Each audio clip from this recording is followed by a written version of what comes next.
very soon, you are going to forget. I am the agent of a control corporation, and, like you, face grotesque, ruthless, cruel characters and situations, usually appearing harmless and pleasant, but in fact are perverse and putting on a charade. I am, admittedly, a manipulator and coordinator of symbol systems, an expert on all phases of interrogation, brainwashing, control, and I have constructed the following so that, yes, you will forget you are under control. Some have called me a control fanatic, a poet, a seer, a true human virus who uses telepathy to govern the masses. After all, it is the theater, it is life, and you have paid for the treatment you are now to receive. The network is the dark laboratory of control. The network is the bright laboratory of freedom. I am the one person in this world with 1,000,000 separate bodies. You are that person in the world made up of 1,000,000 separate bodies. You are a separate body, never alone with the millions of others that are around you.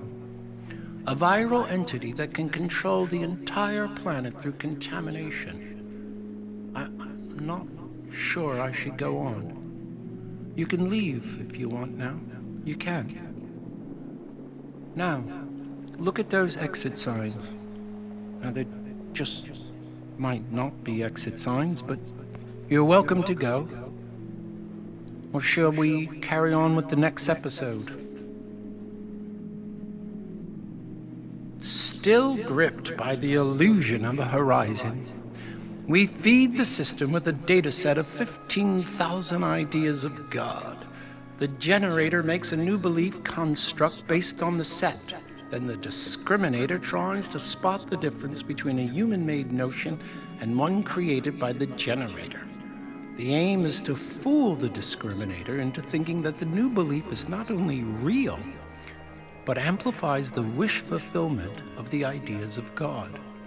Then we have a result. The AI-generated God is 1-to-1. Each man, each woman, each being, as my relative Samuel Abu Lafia said, is her, his, whomever's own Messiah.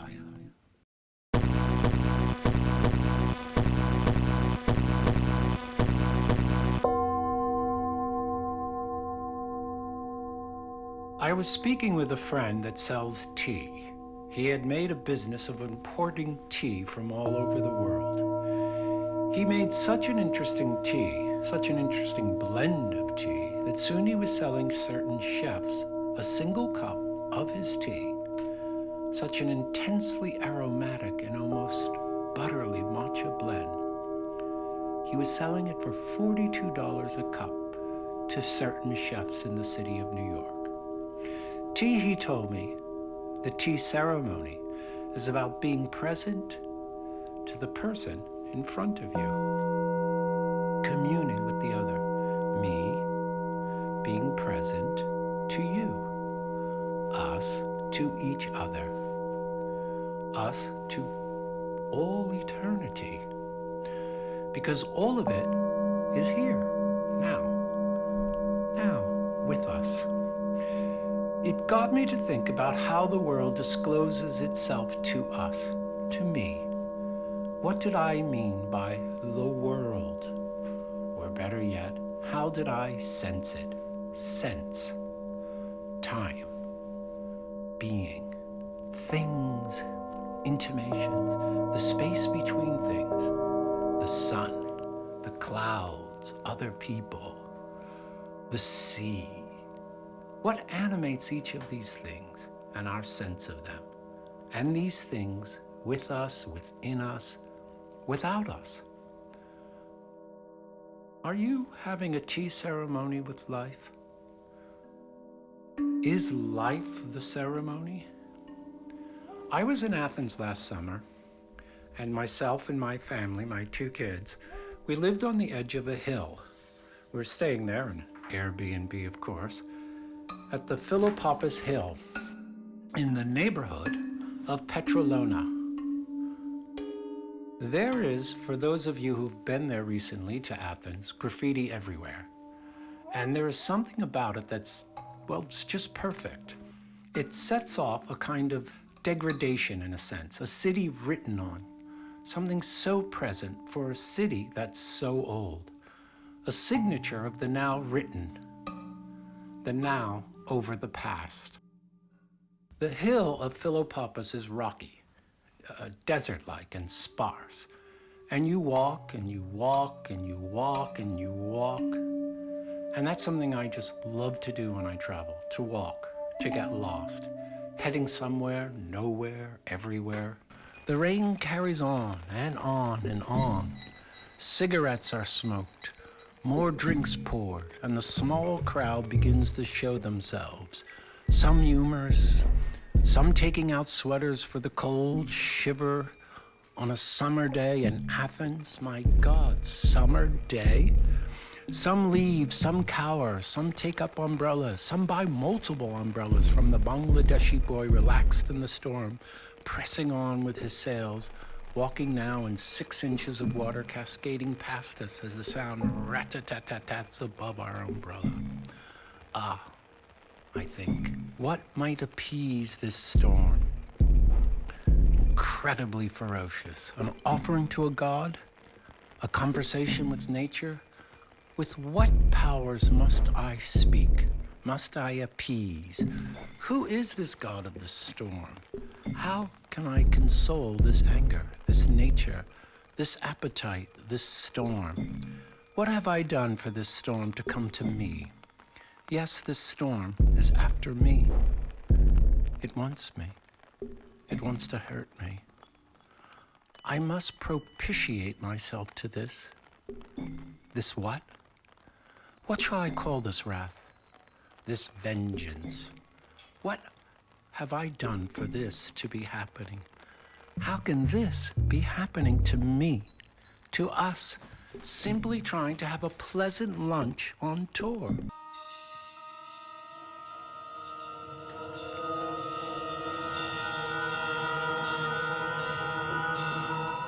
Myth was a recognizable medium that helped Athenians shape their identity and strengthen their sense of space. Apollo, the god of light, dream and prophecy, the shining one, visible form, comprehensible knowledge and moderation. Dionysus, the god of intoxication and rapture, formless flux, mystical intuition, excess, the drive to bloody dissolution, annihilation, and a strong and gleeful admission of the terror and meaninglessness of life. The Apollonian, a world of distinct individuals. The Dionysian, a world where separate individual identities have dissolved and human beings find themselves reconciled with the elemental forces and energies of nature. The Apollonian, a world of distinct individuals. The Dionysian, a world where separate individual identities have dissolved and human beings find themselves reconciled with the elemental forces and energies of nature. Through Dionysian rapture, we become part of a living being with its joy and eternal recreation. We are fused. The union of these 2 artistic powers Nietzsche called a mystery and the origin of Greek tragedy. My trip to Greece was a search to understand and gain intuition into this union, and how I had become exiled to myself. How from being mute, I began to sing, to cry, to weep. And with that, I became the Buddha that laughs, present to the great mystery and the great joy of being alive.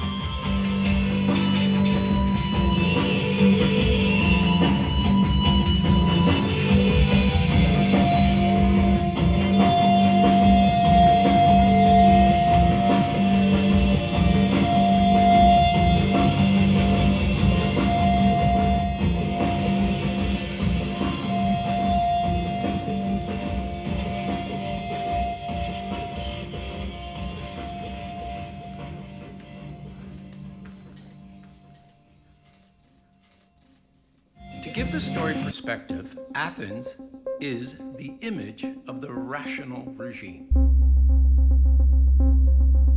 Under the protection of Athena, the goddess of rationality, that replaces the old mythical, religious, and irrational regime. The trilogy of Aeschylus, Agamemnon, the libation bearers, the Eumenides, ends with the entrance of the mythical Orestes into the logical world of Athens. Remember, in Agamemnon, Orestes killed his mother, Clytemnestra, because she, secretly living with her lover, had killed his father. The play concerns the incessant vengeance of these deceits.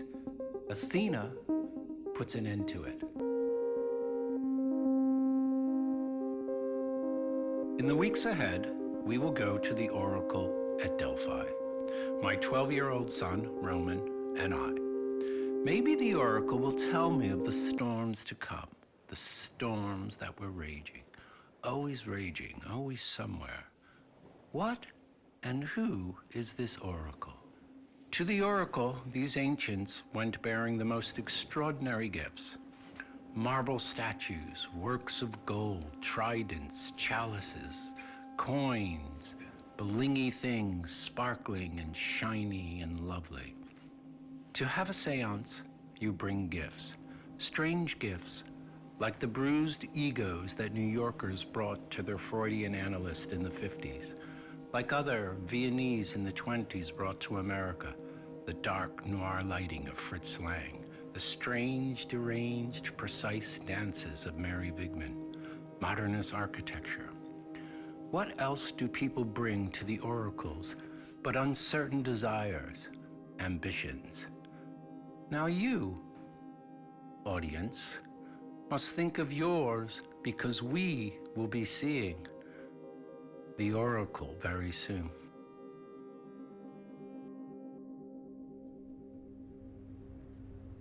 As the days and dreams go on, I propose to my wife that we buy an apartment in Athens, that we live here, that we make Athens our home. The idea is so strong to me, so convincing, so real, that now this graffitied town is my town, my home. I live here. I'm so excited thinking of the right place to live, and then I am alone. And strangely, in the sky is thunder and lightning, and we close the windows of our Airbnb apartment and retreat inside. How to begin? And to what end? To begin without ending. To begin before beginning. Without ending. To end beginnings and endings. Inside where? Where? Where am I? Where am I? I live here in Athens. And the rain comes, and I am here on the couch in this room in exile. Exile.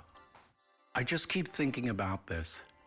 It seems to me to be at the heart of everything, because the exile is always away from something, kept away, willingly or unwillingly, gone away, banished, banded, bothered, without brother, without mother, without sister, without song, without language, without friends. He is the other, the abject, the contagion, the castaway, the parasite, the unwanted, the unlovable. And nobody wants to love the unloved.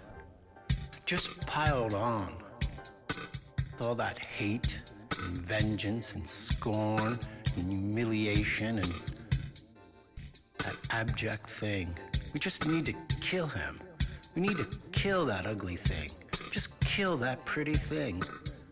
You're banished, exiled.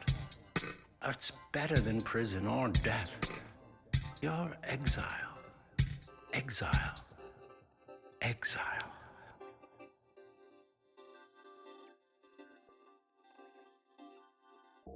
The verb exile comes from the old French word essayer, meaning banish, expel.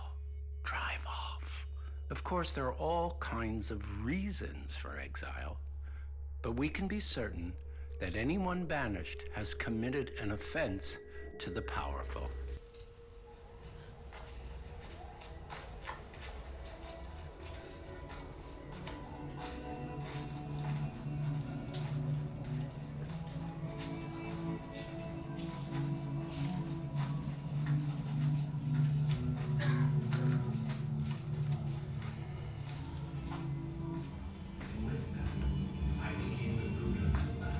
Once the rain cleared, we continued towards the Acropolis.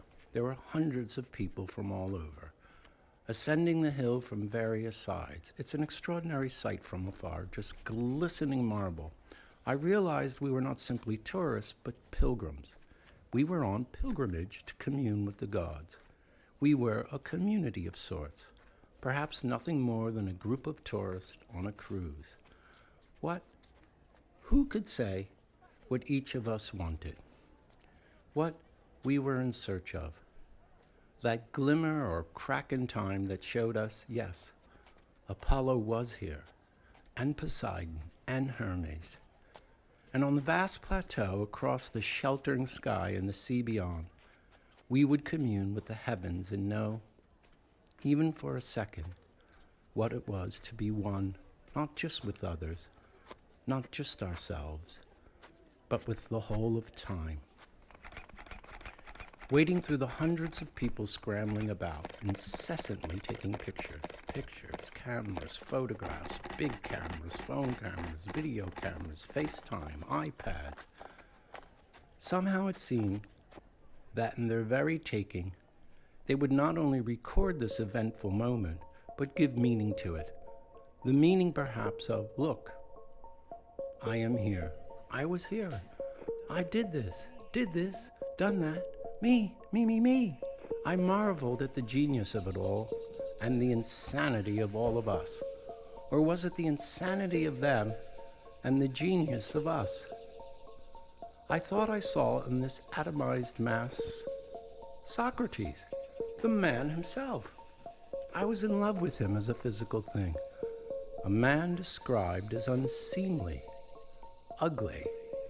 What ugliness could be so extraordinary to be remarked on so often? Amidst all this order and perfection, a brilliant, ugly thing, a kind of monstrosity. What was beneath it all? These ruins, this stone, these texts in vases, statues and votive offerings, these immensely ordered buildings and decorative columns. How many people did it take to build such a place? How many slaves, captives, artisans, and engineers? The entire will of the city. I remember being at the Telluride Film Festival talking with the renowned British filmmaker Peter Greenaway. He told me he loved to see the rotten underneath the pristine. The rotten underneath the pristine. The subterranean. What indeed was behind all these ordered columns, behind this brilliant whiteness? Myth or reason?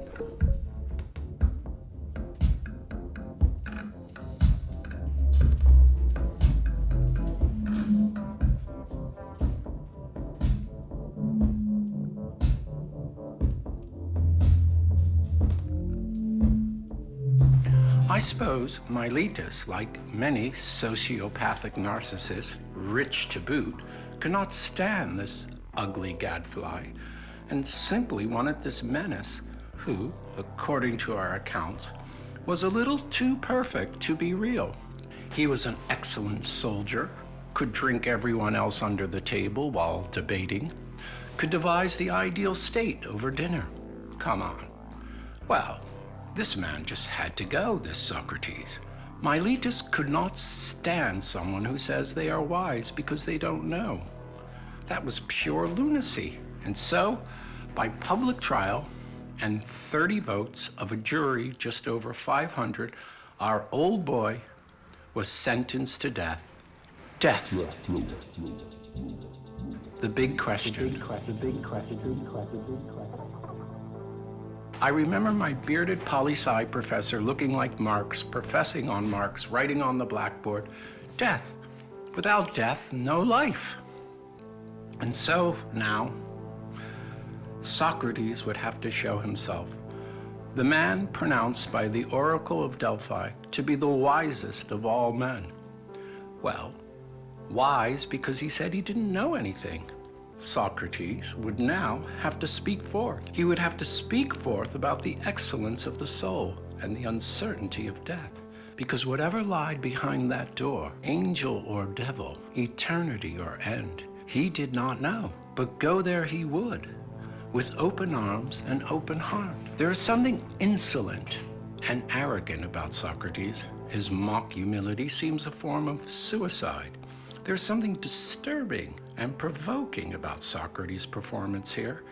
Honestly, I think Morrissey is our contemporary Socrates, always questioning the beautiful, the just, the jealous, the state, sexual desire.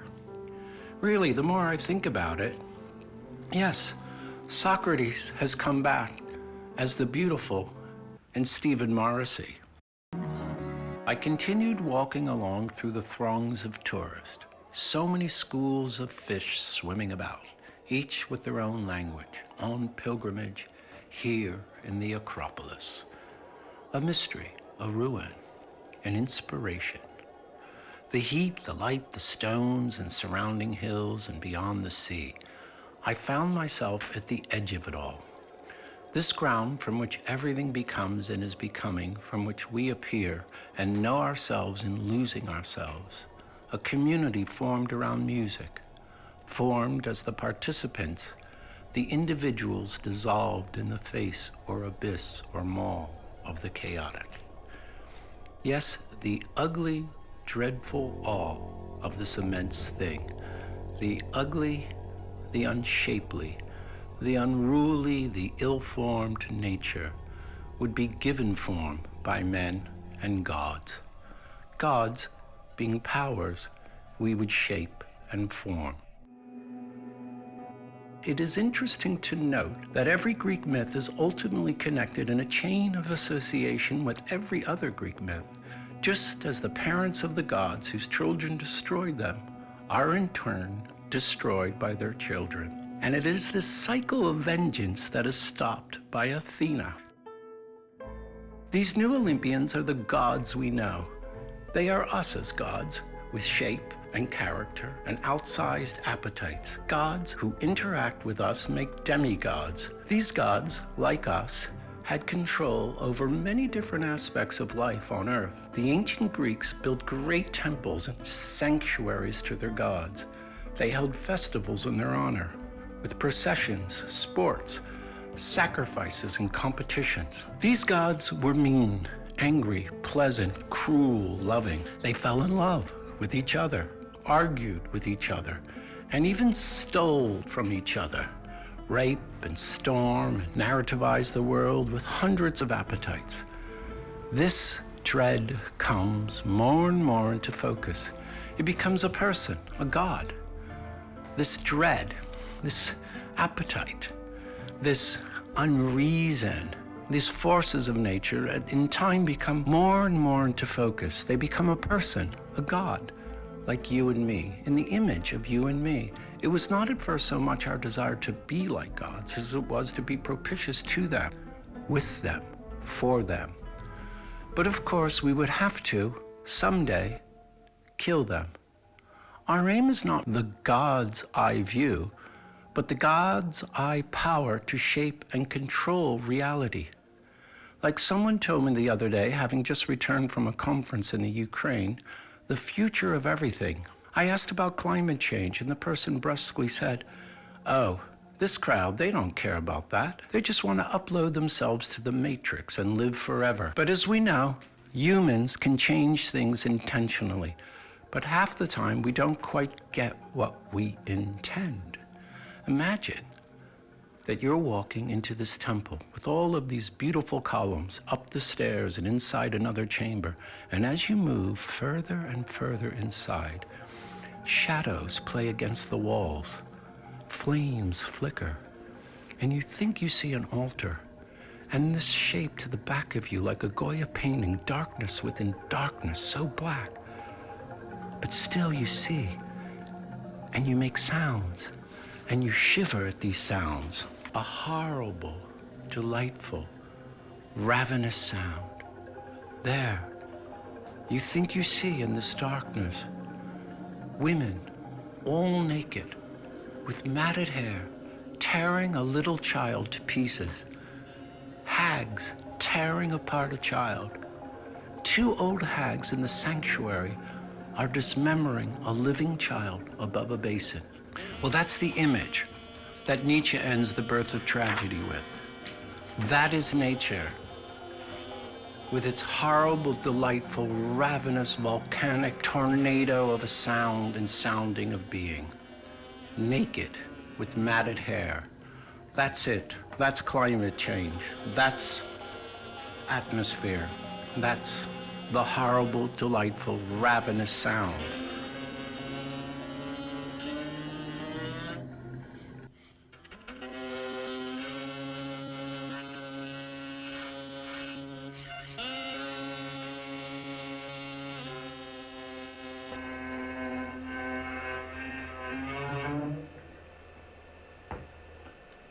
Concealed by the light of Apollo, the Greeks created beautiful works of art precisely because, according to Nietzsche, they glimpsed into the abyss of life and saw it for what it is, that life lives on other lives. Life tears life apart. And the necessary compensation for this is to create beautiful works of art. Beauty aesthetics is the only reason to live. There's nothing else but beauty. The beautiful is rooted in the dark mystery of the apprehension of the horror of life, of the contingency of life. The inevitable end of it, its awesomeness, its grandiosity. Its complete indifference to us. All of it shattering, frightening, terrifyingly big, all too much. In The Birth of Tragedy, Nietzsche says that life can only be justified insofar as it is an aesthetic phenomenon. An extraordinary and insanely beautiful thing to say. It is only as an aesthetic phenomenon that existence and the world are eternally justified. Life finds meaning, according to Nietzsche, only through art. Does that astound you? Life finds meaning, according to Nietzsche, only through art. Life itself, it's life, all of creation, its only meaning is to make life, which is art. And with that, when you look upon this world, are you not astounded by it? And yourself? Whatever is going on is having a hugely wonderful, indifferent, amoral time. All of it is for itself, as itself, and at every scale. And you pitiful herd, have not the courage just to see this, be this. But make no mistake about it, it's terrifying. Because you, me, just doesn't matter. Which simply means it all does matter in the way you want it to. Don't be so sure, says Socrates. You don't know. It just doesn't matter. Or what matters is to just be, or to live the examined life.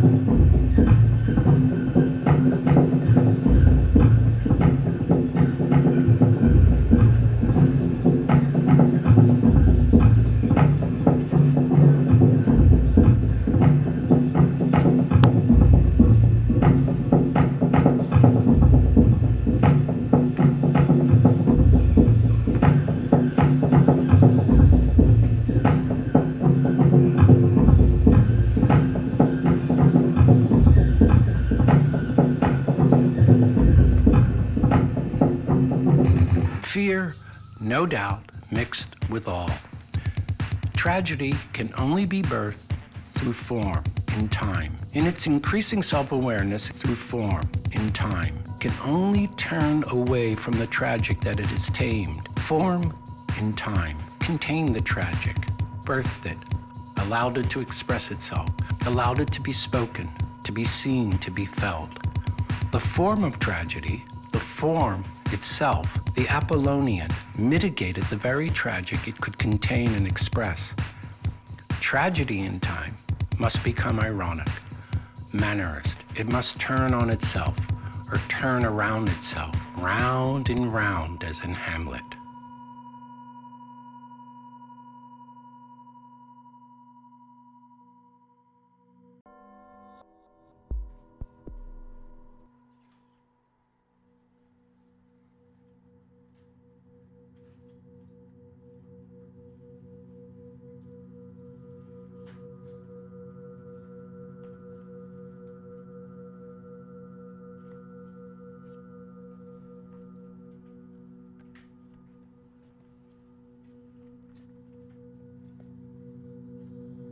The Acropolis stands as the central repository of the Athenians' conception of themselves. It is an extraordinary temple complex, not unlike Angkor Wat or Borobudur.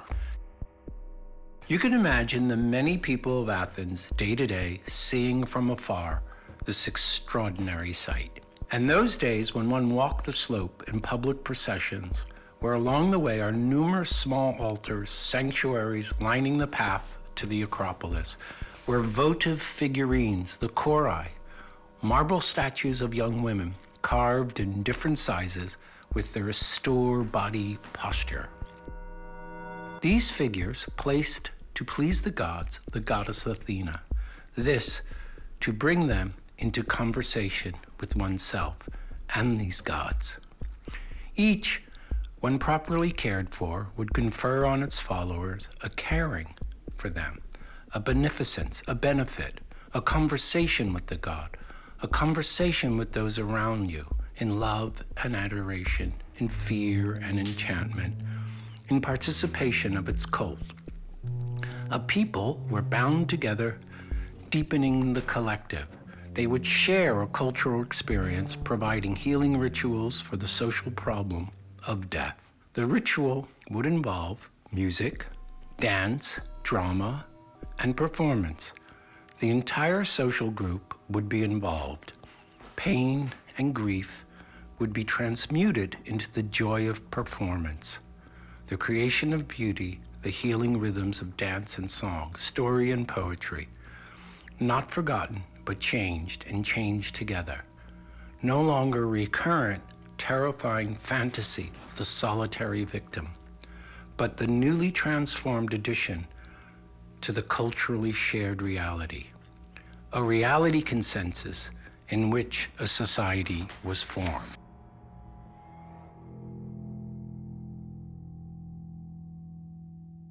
Every city had its main god, but not to the exclusion of others.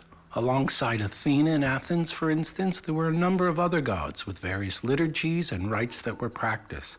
Yet, as time progresses, certain archaic or ancient rites lose their potency.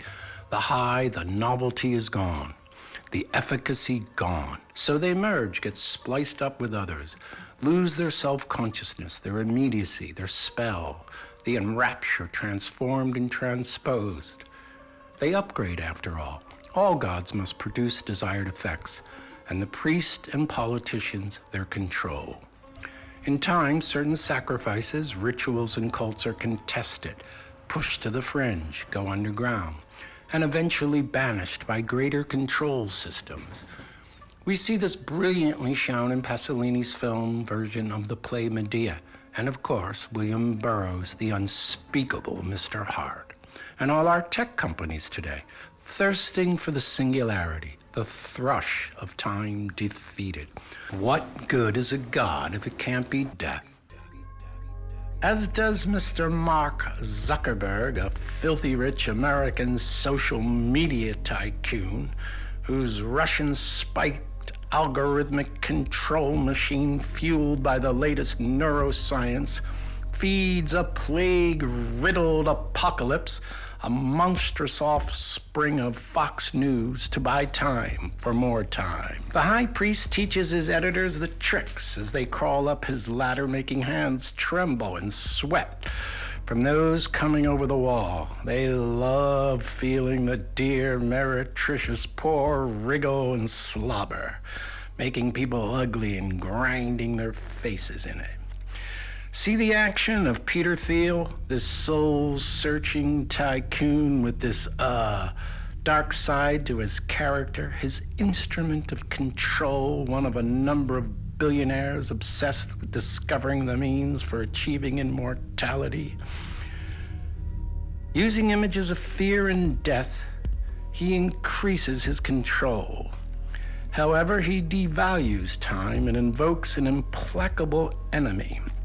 Young mutant heroes using the same patent A formula travel through time, bringing biologic plagues from the remote past to destroy him and his Judeo-Christian immoral temporal reality.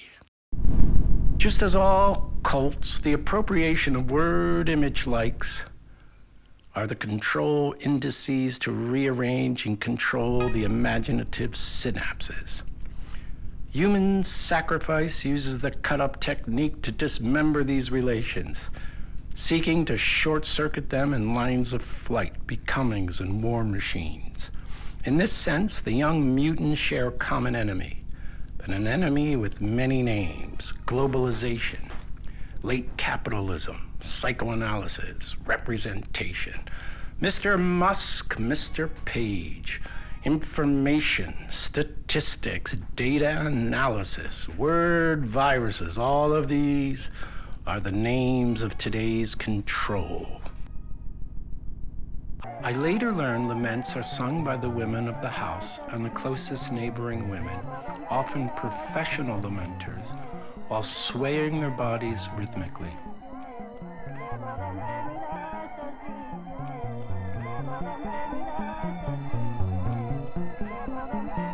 They are divided into 3 stages.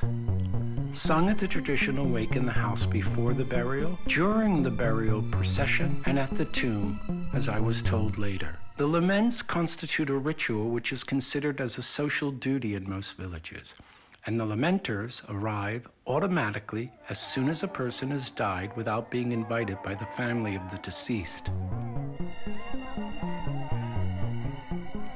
A funeral cult is a body of religious teachings and practice centered on the veneration of the dead, in which the living are thought to be able to confer benefits on the dead in the afterlife, or to appease the otherwise wrathful ghost. Rituals were carried on for the benefit of the dead, either by their relatives or by a class of priests appointed and paid to perform the rite.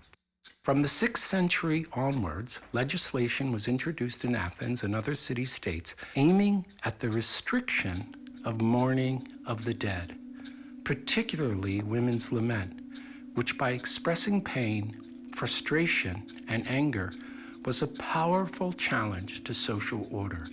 The state's need to raise a standing army meant that death had to be glorified, not lamented.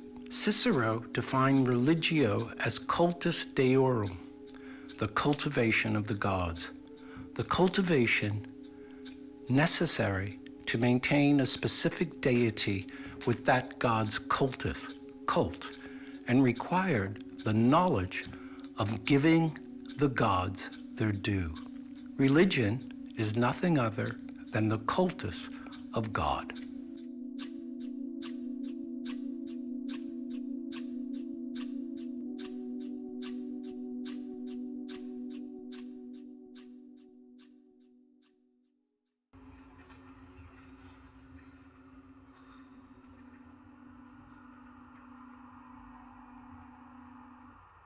Just as professional lamenters gave permission and form to excessive grief, gods gave form to contain an excessive love, allowing love to be infinite but bound.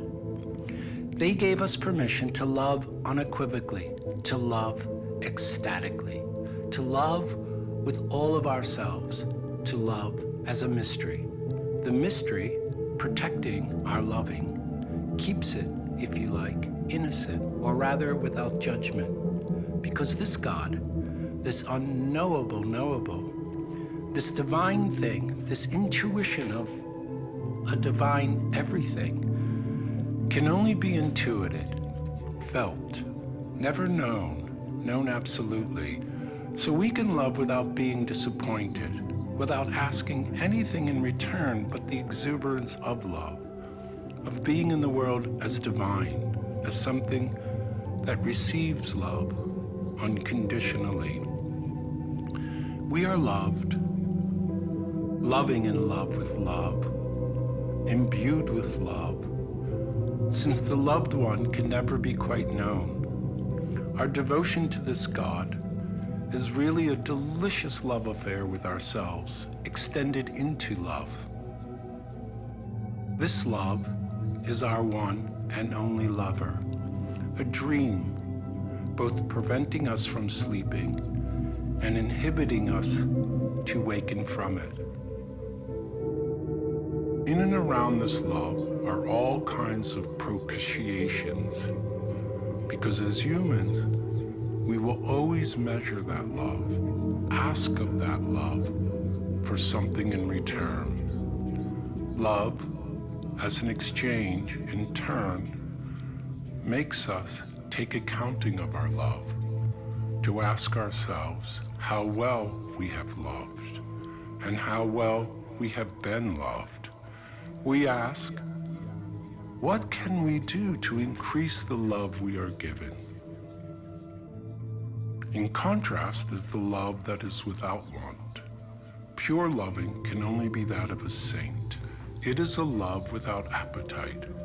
It is a beatific love, perhaps narcissistic, nihilistic. How can love not have an aim?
This profusion of sea, stone, wind, and sky is so seductive, so wild, so dangerous, even so wicked, that deep within me, I can feel it had to be some very strong, very clever people to navigate all this, to make it social, to make it fecund, furious, and immensely marvelous. Why not name this beautiful, insane thing Poseidon, the god of the sea? You feel the fury, the ferociousness. Imagine the seductive conjuring it would take to ride or calm this fury, to take it in your hand and feel its beauty, to console it and calm it. Purring, roaring, devouring, furious at the Cyclades nymphs. Poseidon turned them into islands. Tourism is no doubt our contemporary pilgrimage. Yet it all seems so cuddled, there and oblivious to there, like rock climbing in a gym with your trainer or tour guide beneath you. The pilgrimage doesn't look at fury, not the fury in ourselves, but protectively, unexaminingly, in a selfie. At the edge of our all too big, all too safe, monstrously sized boat, I can see bobbing, glistening, a small, single fisherman under a crackling light, a Van Gogh potato eater's light, lighting up a coarse face against the purple, blackish, dark sky. The boat, a thimble size next to ours, rolling up and down, I can see a discreet votive candle in a glass box, visible as the purple black sky dimmed, a saint. Yes, a saint. The saint, a companion, someone close to me, watching me, talking to me, under this vast, incomprehensible, inexorable night sky, indefatigable as the lights go dim and dimmer. My saint, my love, watch out for me, for there are those that want to do me harm. My saint, my love, watch out for me, for there are those that want to do me harm. And me, on that boat, that big, big, big boat ferrying across the sea, here it comes. Here comes the night, and over the loudspeakers I hear, sing us our favorite song.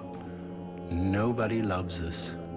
Born-again atheists practicing troublemakers make us our favorite jam. Nobody loves us. Useless and shiftless and jobless, we're all yours.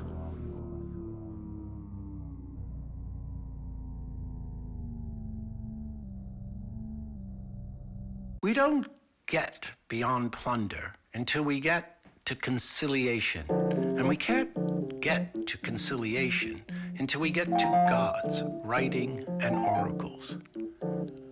And we don't get to that until we get to an analog eye narrating in a mind space. That's a lot to think about, right? From plunder to conciliation, to gods, to writing, to oracles. You may know this book, The Origins of Consciousness and the Breakdown of the Bicameral Mind by Julian Jaynes.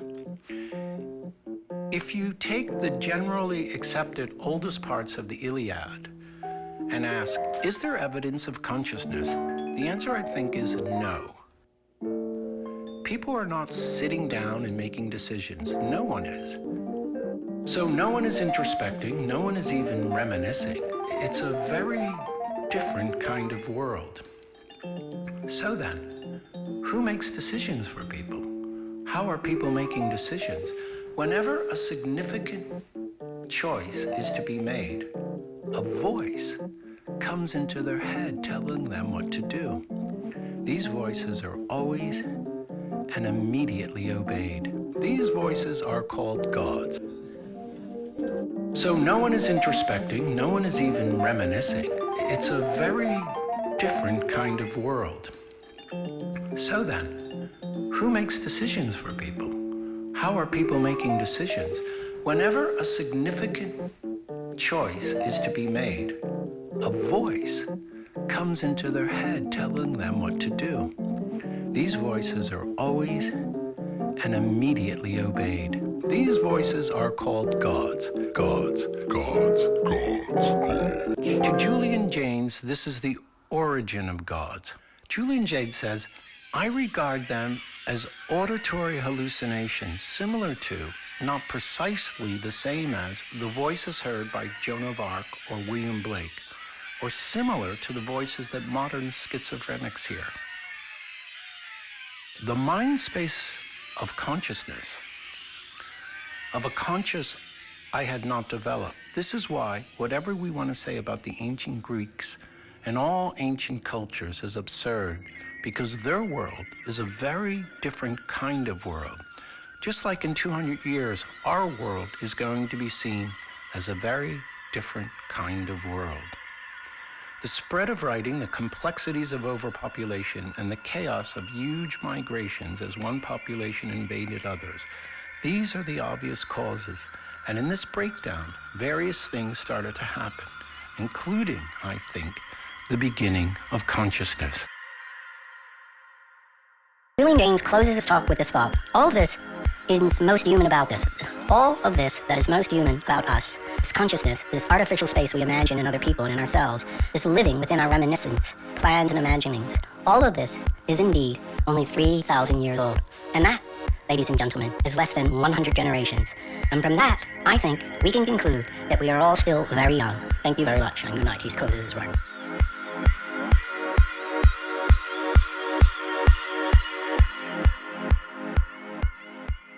I was watching this video on the work of the anthropologist Napoleon Chagnon, an American anthropologist who made over a dozen field trips into the Orinoco River to visit the villages of the Yanomamo, one of the world's last isolated Indian tribes.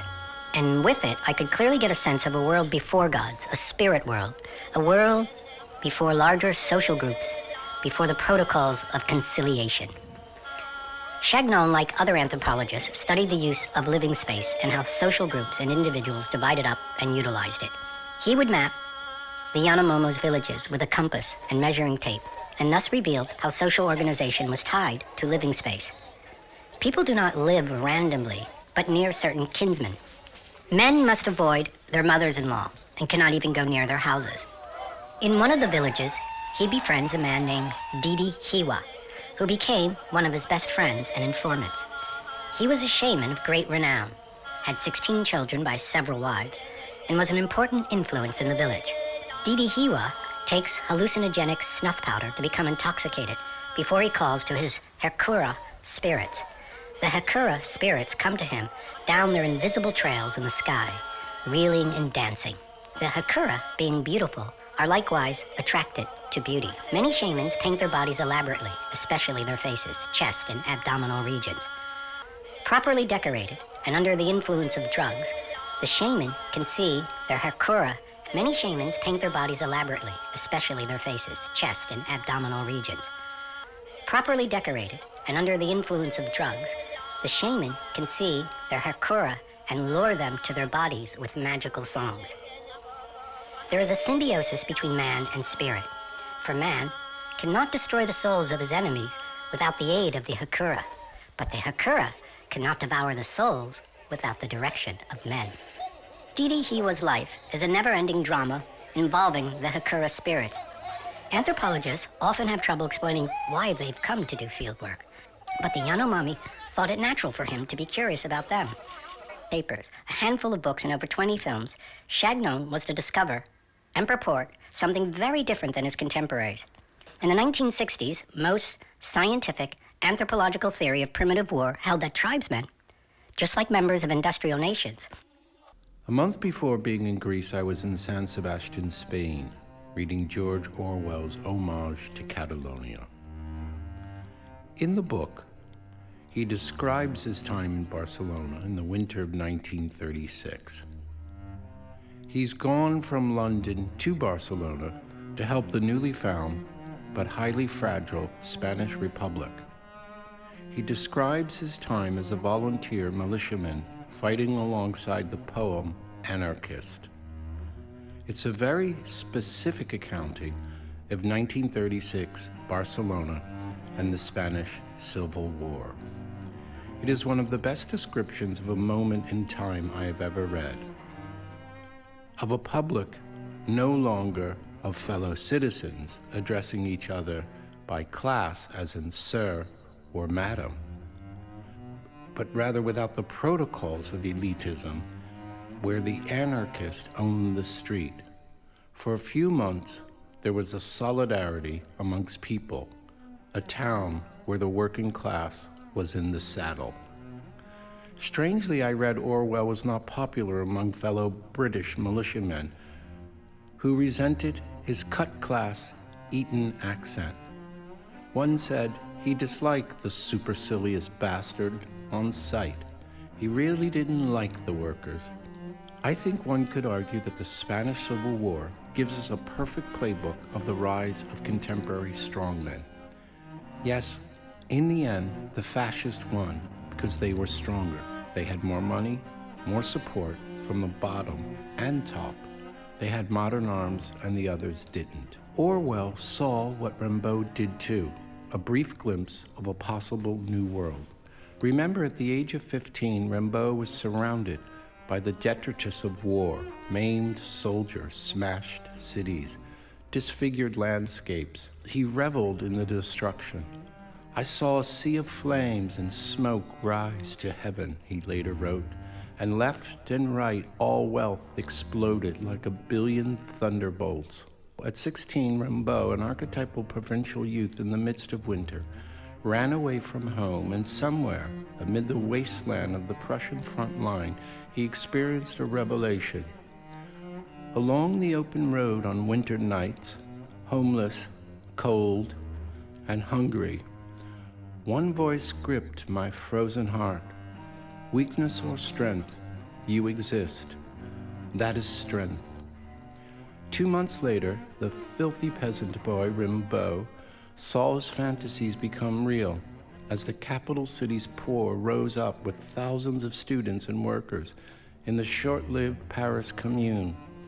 For a brief period in April and May 1871, anarchists were in charge of the capital, and young poets ran the police force. Rimbaud was one of thousands of young vagabonds who flocked to revolutionary Paris like moths to a flame.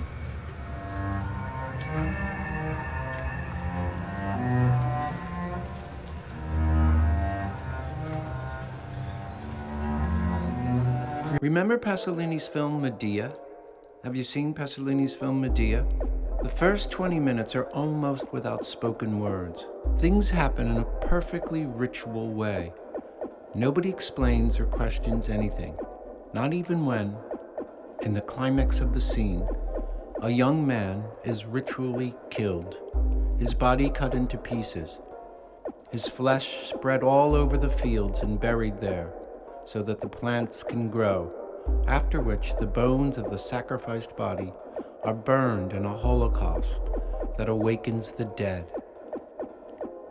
and for a limited time overthrows the political order of the community. We see the people spitting in the faces of the royal family and humiliating the priestess and her religion. It is an evocation of archaic peasant religion, put forward as the true pagan religion. It is the real mythical truth opposed to the rational truth of the Greeks, of Jason, Medea's antagonist. The real politic of Jason and his aspiration to arrive at the kingdom that had eluded him and his father for generations has no bearing, no condition, nor truth for Medea, whose truth will tragically destroy the real. This pragmatic arrangement means nothing to the religious truth of Medea.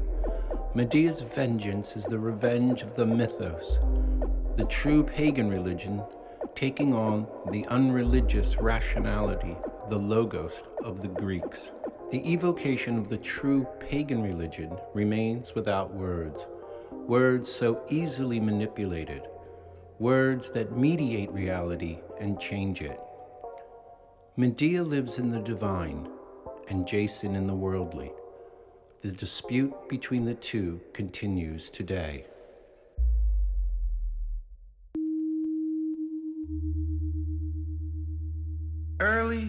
Early morning, I descend into the sea, a cove making a gorgeous bath under a canopy of stone. Rocks jutting up hundreds of meters, licked by the sea. Each rock more complex, more inscrutable. I've been here a long time, this rock says to me. As the superabundant star above pours out gold into the sea, I am in awe. To float beneath this monumental minerality, the wealth that was from them, the weapons, the cities built on them, this geologic record and the stars above, and the sea and wind. The landscape here staggers me. What people, such rugged, clever, fierce, fearless, fearful people. All of us, really, all of us humans. For a brief moment, I am the primordial being itself. I feel this unbounded greed and lust for being. I am one with this immeasurable delight in existence and receive an intimation, a Dionysian ecstasy, that this delight is indestructible. Nietzsche, I think, loved humanity too much. He longed for us to come to ourselves, to our senses. The unknown for the Greeks was human nature and nature itself, unchanging. But they lived happily with infinity and mystery rather than with dread, like the monotheists did. One huge con. For Nietzsche and countless poets, progress and reason brought on the worst in us. The God part gone, the herd part here. The crowd that believes they are individuals in their Instagram post. A device that turns all of us inside out into one horde. We are all individuals with no individuality at all.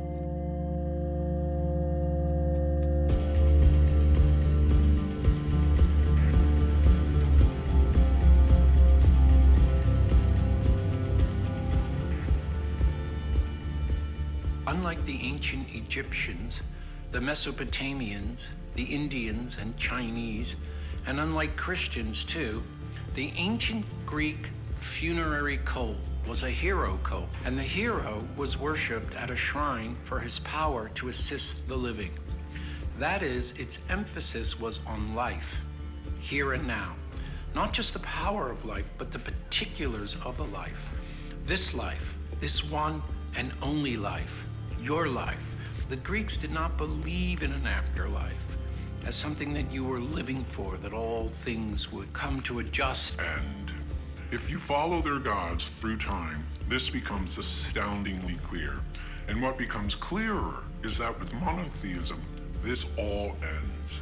Same with Buddhism. In other words, there is this very brief period in human history where people saw themselves as gods, and that, I think, is an extraordinary, amplified, exalted vision to have.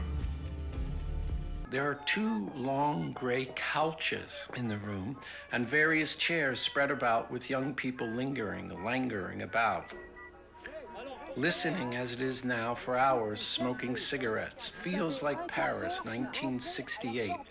All eyes are riveted on Antoine Artaud, who on the couch is languidly speaking, drawn into himself, smoking, knowingly speaking while his double with me is outside. But inside the room with a dark top hat, a Peruvian medicine man is wearing all black with red brocade, Artaud's double.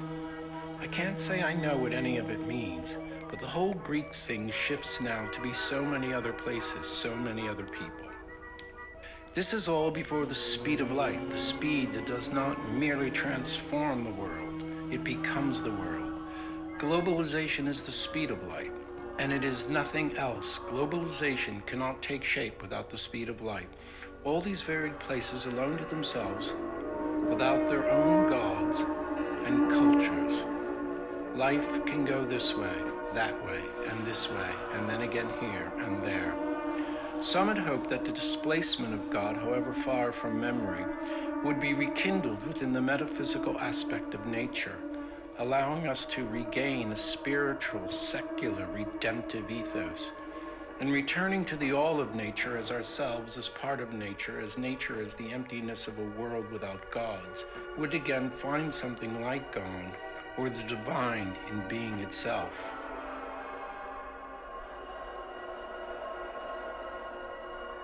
Announced by the madman Nietzsche's "Thus spoke Zarathustra," God is dead today. Nature is dead, pronounced by thousands of anonymous scientists considered mad by the general public. In our propagandized media sphere, the rationalists are now mad and the harbingers of apocalypse sane. So angered are they that they send out pipe bombs to those that make them mad as hell, not wanting to take it anymore. And indeed, God must not be dead. He resides the great white hope in the great White House. This death of God will lead, Nietzsche said, not only to the rejection of a belief of cosmic or physical order, but also to a rejection of absolute values themselves, to the rejection of belief in an objective and universal moral law binding upon all individuals. In this manner, the loss of an absolute basis for morality leads to nihilism. This nihilism is that for which Nietzsche worked to find a solution by reevaluating the foundations of human values. Human values seem so very quaint now. We will make a new God, have no doubt about it. Arturo now gets up and walks to a telescope looking onto the valley. In the distance on the plain, I see llamas, but then satyrs. But in front, as a kind of shepherd, hip-hop Alessandro Michel of Gucci wearing a baseball cap, rings on each finger and a gold bathrobe. It all looks as if he is in a diorama. As I looked, Alejandro was wearing a ponytail and a red diaper. He said he no longer wished him to kill the Gucci-wearing Michel, but wished to teach him to farm instead, to learn why his God had betrayed the gospel of the gun and returned to the evil ways of the penis. He stows away inside Alessandro's giant floating stone head and travels beyond the invisible barriers to a land full of telekinetic bohemians known as Singularity.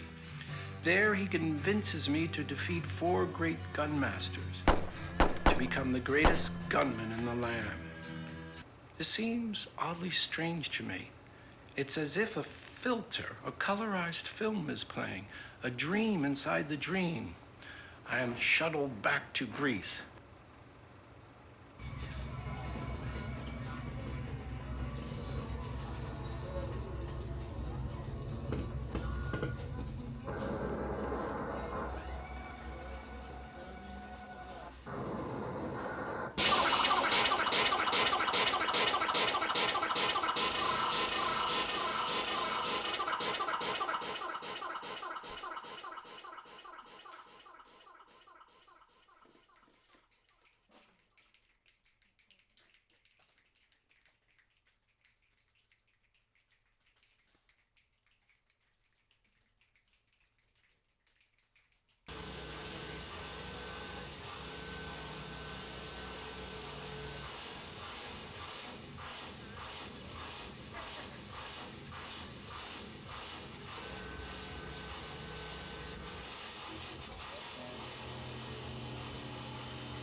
The consideration of the degree that sense impressions and intentional consciousness constitutes world promotes the lyrical device drawn from an ecologically sensitive model of encounter, termed enworldment. Through my training with the Overgirl, I feel connected across people, place, and history.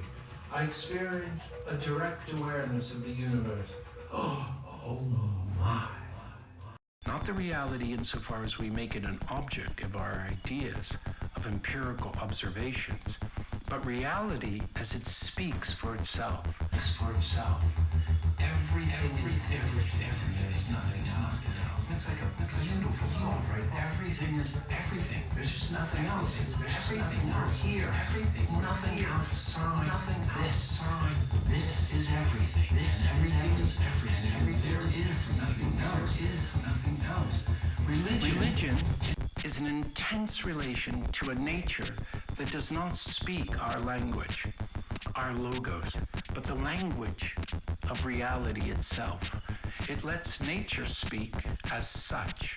Nature, insofar as it is not fixed to the logical definitions we force it into, but as it speaks mythically. That is, in terms not subjected to the rule of non-contradiction and other logical restriction. Reality is not what it seems. It is always something else. It is not life solely. it is always death as well. It is not good solely, but also bad and malicious.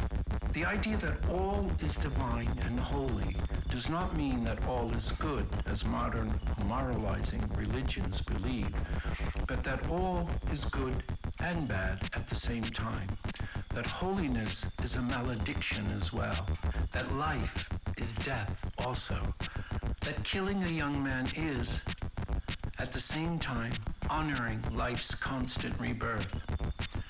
Resurrection is a central theme in Pasolini's vocabulary on religion, but it is precisely not Christian resurrection, that is, a final victory over death. On the contrary, it is the affirmation of death as that out of which, again and again, life is being born. As we descend to Katergo and its uninhabited inlet, we can see far into the Aegean Sea on the eastern coast of Crete.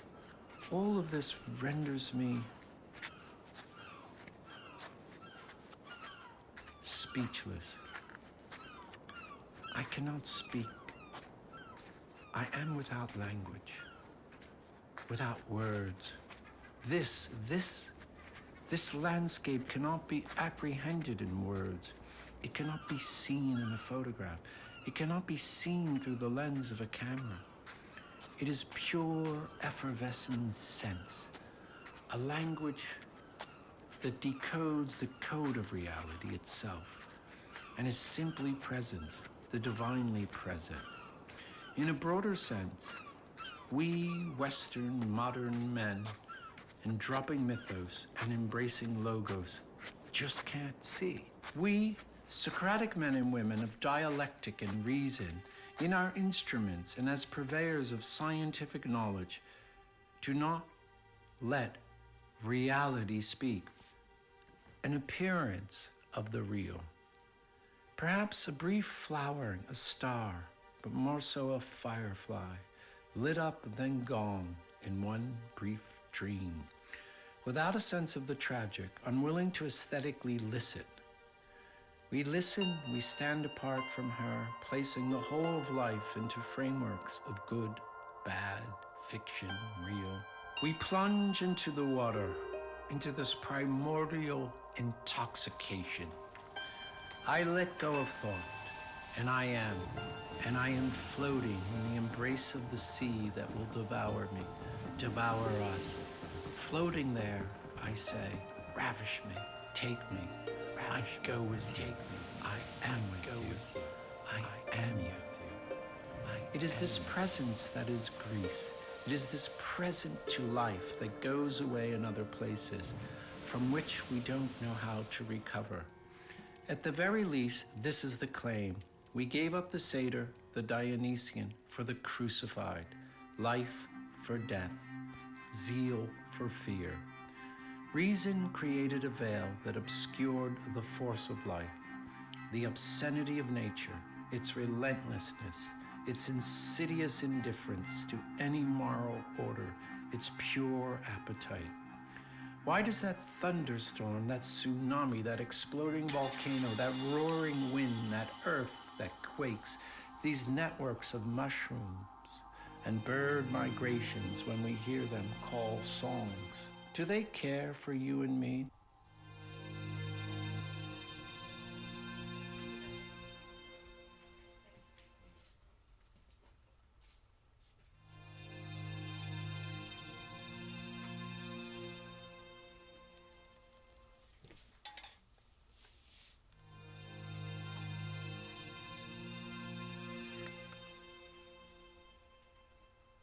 It is said that without words, we cannot think.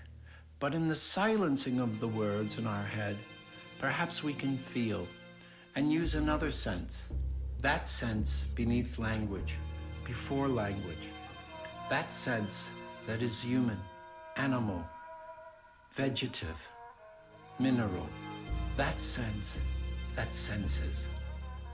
Perhaps our constant visual, auditory, kinesthetic, visceral, and feeling modalities are always so stimulated that we can't feel anything. Or better, we can't sense anything. We are able to think, in quotes, just as a sensor does, just as machine learning does, but we can't sense. Our cognitive processes are dependent on language function. But what of our sense? The vibratory, aromatic touch. Perhaps our trauma is the verbal, as it has come to possess us, haunt us, make a theater of our minds. Perhaps my trauma is the verbal voice in my head, which is my voice, my I, my me, I, my sounding, making a theater of my thoughts, mumbling and bumbling my sincere, deep feelings into a bunch of irradiated sounds. I cannot control the intrusive images, feelings, and sensuous comings from these earbuds. It's incredible. It's turned out to be true. I cannot control the intrusive images, feelings, and sensations coming from these headphones. I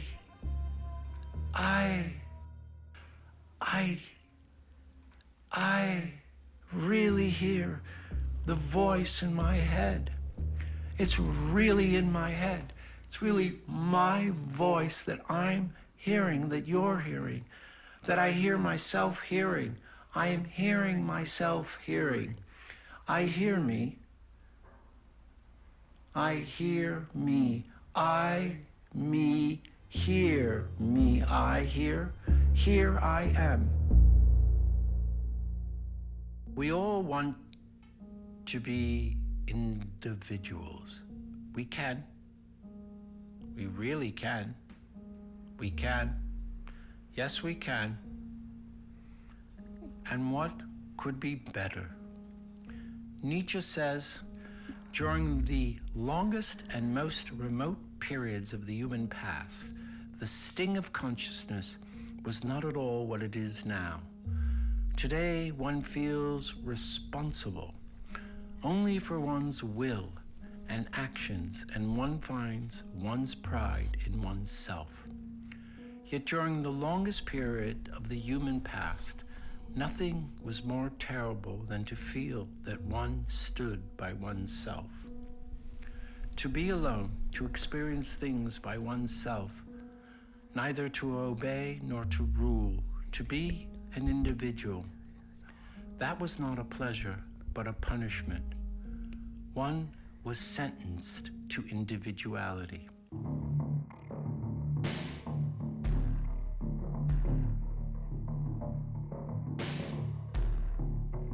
Dionysus, represented by city religions as the protector of those who do not belong to conventional society.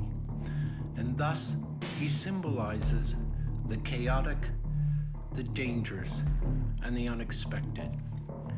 Everything which escapes human reason and which can only be attributed to the unforeseeable action of the gods. In its fully developed form, his central cult imagery shows his triumphant, disorderly arrival or return, as if from some place beyond the borders of the known and civilized. His procession is made up of wild female followers, maenads, and bearded satyrs with erect penises. Some are armed with the thyrsus, some dance, some play music. The god himself is drawn in a chariot, usually by exotic beasts such as lions or tigers, and is sometimes attended by a bearded, drunken Silenus. Dionysus must be the other side of grief, that feeling inside the arbitrary, the without reason, that which makes no sense. The diagnosis of cancer in our sister, her terrible suffering, the beauty of her character taking it all. Our uncle struck dead by a lightning bolt. Our other uncle drowning under the ice. Our aunt. I take a swim. I float. I have pretty much exiled myself, certainly from all kinds of news and current events. This does not mean I am without friends or social company. It simply means I have retreated into myself, taking this wound with me. It comforts me. It makes me more human with them, kinder, but more discerning. The idea of exile comes more and more to be a thought experiment. I come to think more and more that my conception of exile is a nihilism. All is devoid of meaning and purpose. Why get involved when it comes to no good in any event? Perhaps it's simply a giving up, a running away in disgust at the politics of the United States, of the many authoritarians appearing on the world stage, the things in front of us that we know we need to do but don't. I read this passage from a book. To be a modern nihilist is to be in a relatively well-off position on a spiritual and cultural level, since it supposes a degree of intellectual culture and thus relative prosperity. I have, then, no street credibility. I am living well. Life is good. I have a generous appetite and digestion for beauty and love. Nevertheless, a little self-imposed exile worked wonders for me. Rather than thinking of exile as being outside, without home, despised, haunted, alone, being pushed out, being unwanted, expelled, awkward, without control, I think exile can be that very thing that embraces the world that is, the world as such. It was a joyous afternoon to be in the sea and under the caves, immense and marvelous. The profusion and proliferation of so much life was insanely intoxicating. All was here, everything, and the more one stopped to breathe and feel and look, it was indeed immense and marvelous. Monotheistic religions see things so radically different. The idea of oneness seems to be a delirium. There, an unnatural oneness dominated everything, a monotony, neglecting the realm of differences so typical for nature's life. Just look. Look at the beautiful difference between you and the person next to you. The difference between life and death, man and woman, summer and winter. It is this oneness that began to possess them and became an obsession to them. This impenetrable monotony resulted in an idea of the divine as radically different from nature, as profoundly unnatural, precisely because of its oneness. Non-difference, its inflexible, rigid, mono-character, and this oneness became, so to say, an alternative, an unnatural second nature, a psychosis. I truly began to see how mad and insane and how destructive this was, pure madness. I became frightened. I remember my father giving me William James's Varieties of Religious Experience. James was most interested in direct religious experiences. Theology and the organizational aspects of religion were of secondary interest. He believed that religious experiences were simply human experiences. Religious happiness is happiness. Religious trance is trance. James believed that religious experiences can have morbid origins in brain pathologies, the irrational but largely positive. Unlike the pragmatist position espoused by William James, who sees action as having value only as a means, Huxley promoted contemplation, a beatific vision of reality as the end goal. To see nature as divine, to see, to experience the whole of being divine. Divine in the sense not having an end, but in its very being a kind of miraculous event, an event to becoming event, in itself worthy, more worthy of our attention and reverence. If we could take this attitude, perhaps like the indigenous peoples that were here in the Americas, we would dream not of a better life, not of an afterlife or elsewhere, but see of this life, this now, this place, as not pragmatic or a means, but in itself, as itself, imbued with eternity, the whole of everything, which would give us calm and peace and precision and presence.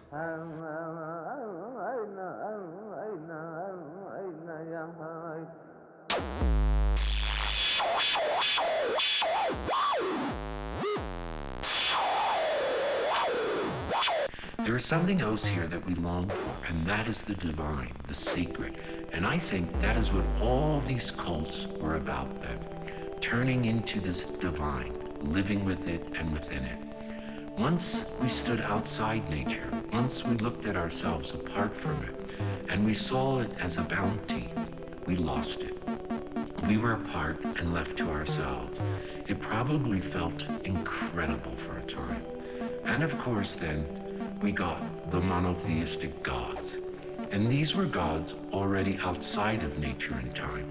Ridiculous gods. Not even gods, but just God. Apart from and outside of us. That worked for a bit, a good 1,500, 1,800 years. But it just had to go. And so where were we left after the death of this God thing? According to Nietzsche, it all starts with you know who, that ugly Socrates. I had become, I think, a person possessed by a god, and someone who came to exhibit intense piety. I start to think Sappho is following me.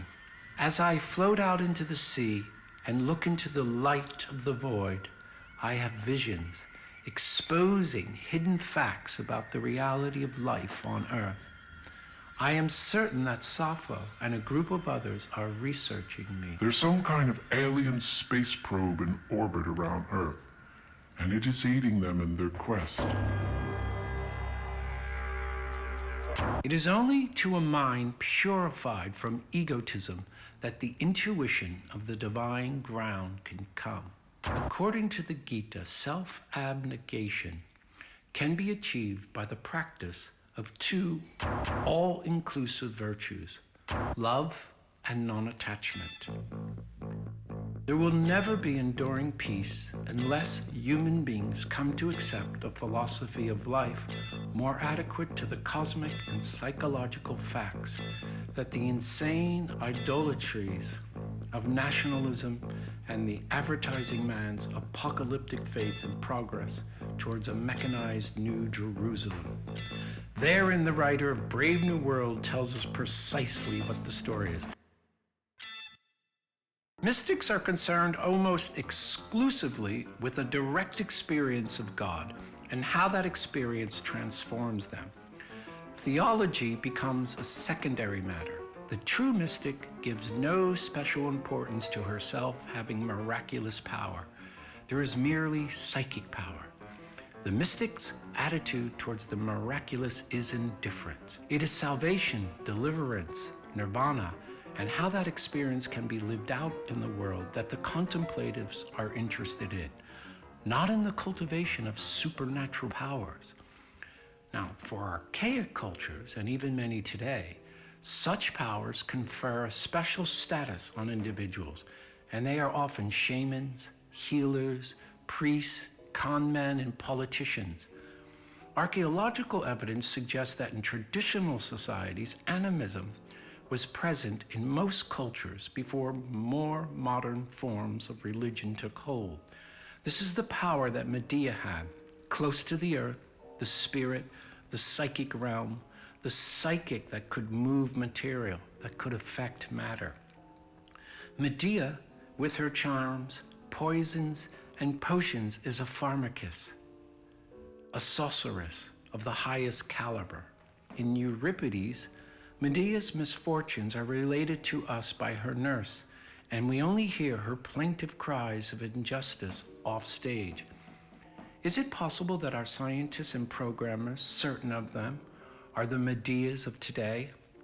Who wants to be a mystic when you can be master of the universe and use algorithms and cunning to enchant the world towards your ends? Mystics and sorcerers, We might consider them as a category of exiles, because like exiles, they are dangerous, either inside or outside, nowhere between.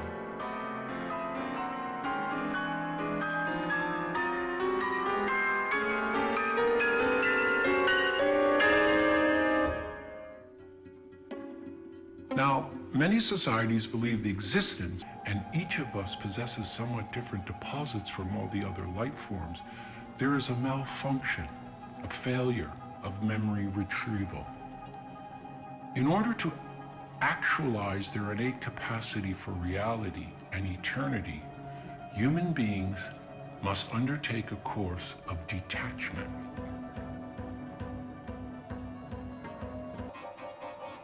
Detachment, first of all, from that limitation to self and to the creatureliness of creatures which constitute evil, and detachment, in the second place, from the cosmic limitations imposed upon creatures by the act of creation, namely separateness, individuality, and time. The first kind of detachment is achieved by self-mortification and practice of virtue, and the cultivation and exercise of love and compassion for one's fellow beings.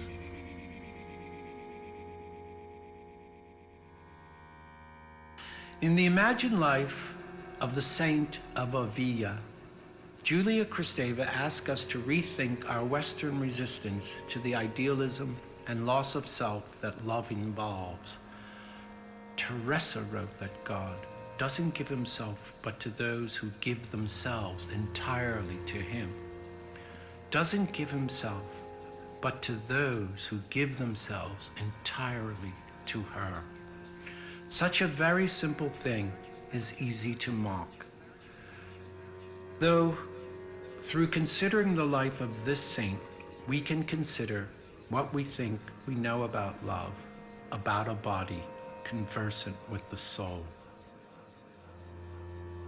As we sat on the rocks, we could feel all is holy, all is holy, all is holy. Feeling like an Allen Ginsberg poem. At every spot you look, a god is hiding.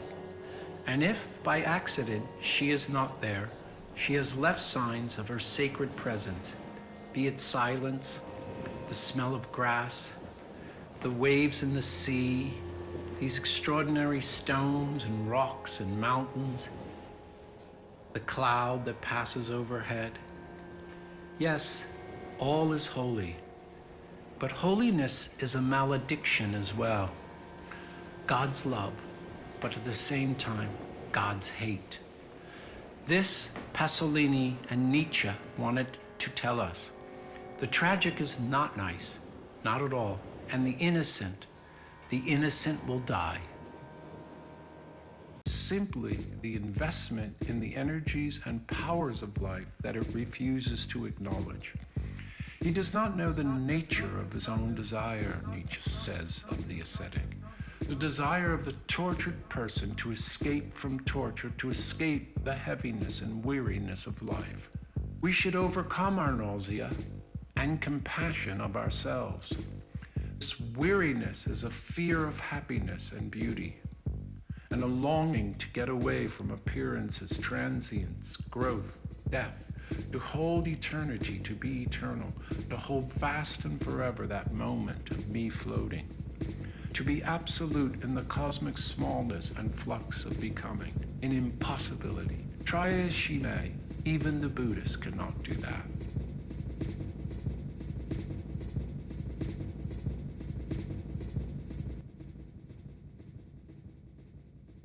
Nietzsche takes all forms of mysticism, whether religious or philosophical, to be infused with a desire to stop willing. He then infers that this desire is in fact impossible. One can never stop willing. We are in fact fated to be a willing thing that is unable to affect its primal nature in any way. Rationality stands powerless against the mighty voice of nature. The pathos of Schopenhauer and pessimism and by extension mysticism, is therefore not the desire not to will, but rather the desire to will nothing. The mystical man is disappointed with the something, so he starts to will the nothing. Nietzsche phrases this in his genealogy of morals as, man would sooner will the nothing than not will. As such, the desire to stop willing is in fact one of the many faces of nihilism. Nihilism is the psychological assertion that being becomes devalued and should, for that very reason, be rejected. Mysticism is a reaction to nihilism. We flee away from life because we are, in fact, unable to cope with it. Still, as a fundamental attitude to remove oneself from life and all its pleasures and displeasures, the ascetical way of life seems to be some kind of existential anorexia. The origin of all being is life and desire. Any practice that turns against this fertile spawning ground is diseased and decadent. The mystical man desires a deep sleep to attain a mystical unity with God. The name for nothingness is God, by silencing all of his desires. Nietzsche offers a counterweight in a form of artistic hedonism, instead of violently refusing life in all its glory, and for Nietzsche in all its shit as well, and all its pain and anguish and meaninglessness. It is in itself its own meaning. We are to make our existence into art. To look away will be my only denial. And everything together and in the large, I want to be solely a yes-sayer. Yes, yes, yes, yes, yes. I have wounded myself. I have self-destructed under the guise of the exile. But what is this I with a godless life? I will make myself something as grand as God herself. Even in my self-destruction, I invent a wound that compels me to live. I attach myself to the wound.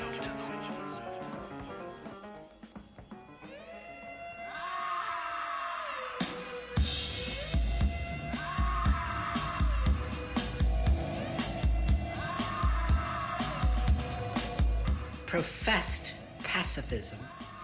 I traveled to the front of the war and joined the anarchist columns camped out in Golden Gate Park.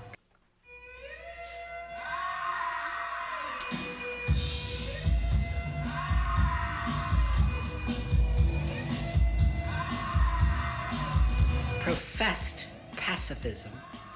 I traveled to the front of the war and joined the anarchist columns camped out in Golden Gate Park. I even take up a rifle, but am soon expelled from the combat line by my comrades as I am extremely short-sighted. They fear I will shoot one of them, and the civil war with the enemy may become one internally. Unwillingly, unwittingly, purely by accident. I hit a pot of boiling water because of my short-sightedness, get noticeable burns, and am asked to go back home. But I have no home. I am an exile. I am a nomad. I am an anarchist.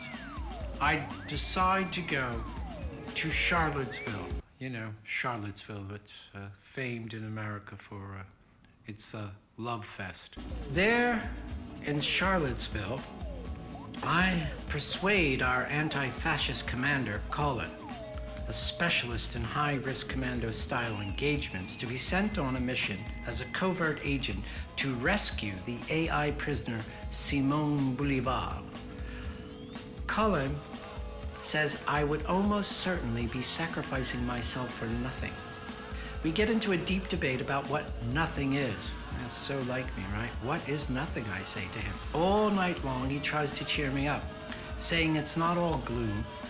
Using a new model he has concocted, we can rip off all the existing open source code under the current licensing regime. After a night of reverie and massive hallucination, I wake up and insist that I have every right to sacrifice myself. Unable to convince him he has enough of me and I must find new accomplices. For German philosopher, Nazi sympathizer Martin Heidegger, contemporary man lives inside a world picture, a system that stands before subjects in which all things belong together and all things stand together. The purpose of this picture, this objectified world, is to gain mastery over it. What makes human subjects the equivalent of modern beings is their position in the midst of this picture.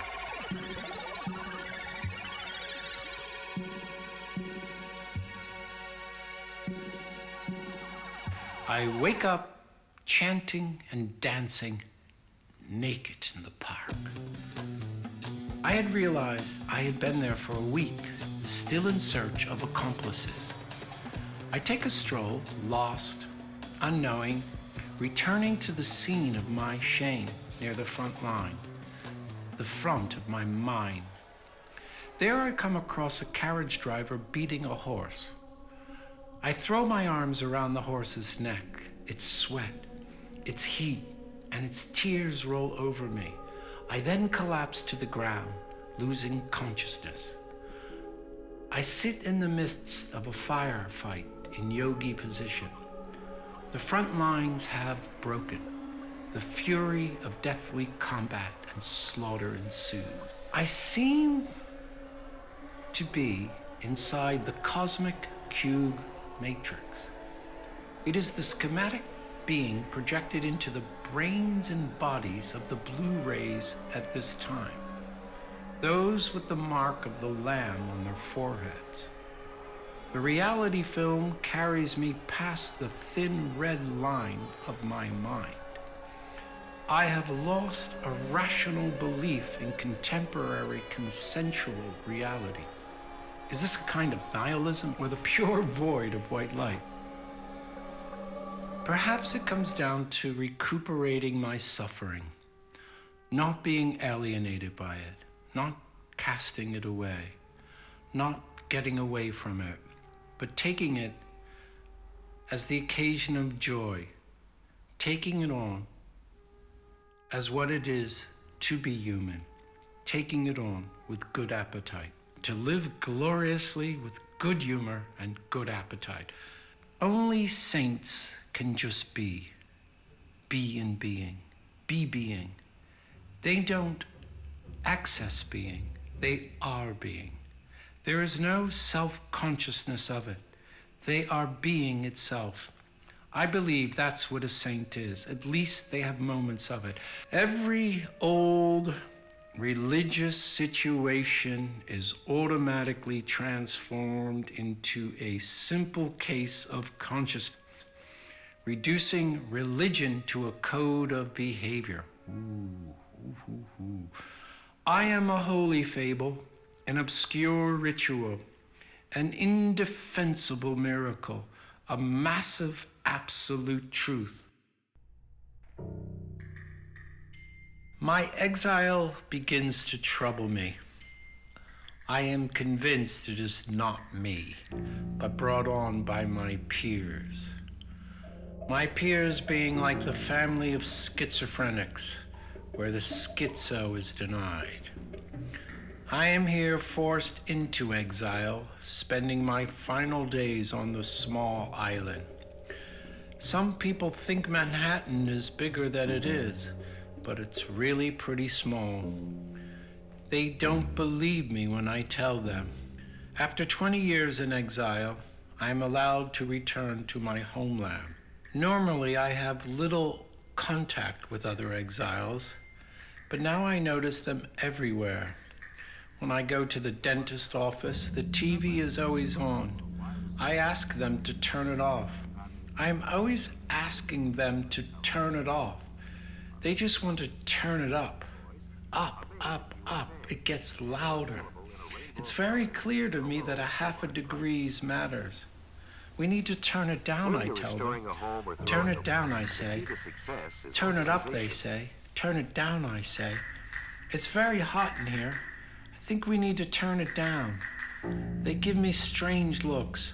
I tell them that I'm beginning to appreciate the rate and speed at which this is happening, which is kind of the unprecedented part in all of this. They turn it up and shut me out. I may die here in self-imposed exile. I'm certain I'm going to die here, I swear to you. There are divine things more beautiful than words can tell. I'm telling you, in international politics, most exiles are cards, not players. I am here on this island not unlike Prospero. I've given up the book, no more magic for me, no more books, no more magic, no more cards. My exile means absolutely nothing to anyone. I am no one at all. The arrival of fugitives, refugees, or exiles in the border cities were carefully registered and included in periodical reports. Now they are all in jail, labor camps, or exile, or in Golden Gate Park. I tried to tell them about the park, about the camps, about the weather, where I came from. I told them. I told them. Why do I say them? Because I can't really tell who they were. But I'm always talking to them. They see me everywhere, all the time, these intelligent agents, these machine programs, hallucinations in the past. They seem to be the kind of people I see in the waiting room. They were very convincing, these hallucinations, these intelligent programs, waiting to see my shrink or at the pharmacy or pot shop. People I saw online, holographic people, Eliza-like people. Nothing I could say could convince them. These urgent problems were thus avoided.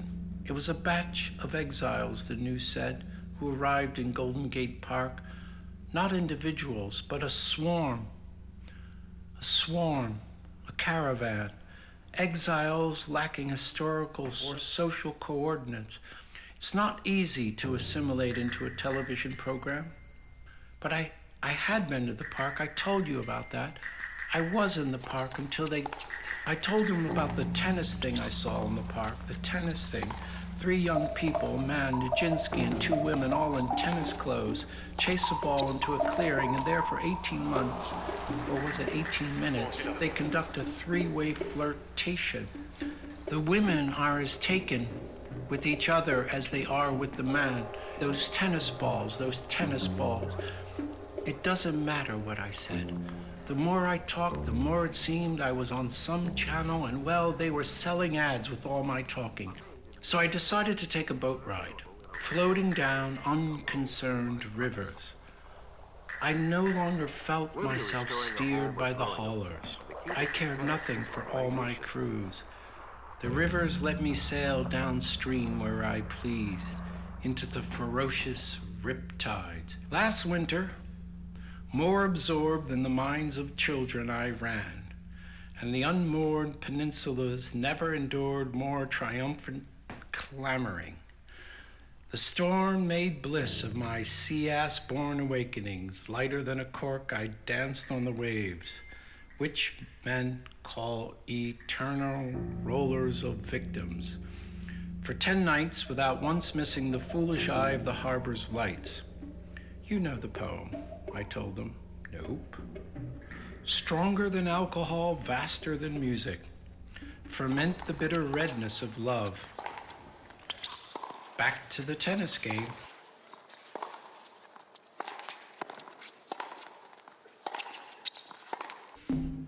I could see tears down his face.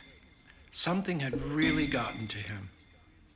I wanted to hold him, but he quickly walked by, and from behind I could see him throwing his arms out, gesticulating. Why? What can I do? What to do? He was bewildered. He was overcome with emotion. He was consumed by it. He was deeply distraught. Do you feel that you exist when you think, or when you understand the world, yourself, in a different way? I'm always asking this question. How does the world disclose itself to us, to me, to you, to itself? Is there any disclosure, or is this just like a feedback? listening. Of course, it's always disclosure, opening, closure, reaction, response. How do we come to it in each other? How do we console each other? Our pain, our love, our longing, our loss, the immense beauty, even if we only feel it for the briefest second.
And together we were in the Whitney Museum of American Art.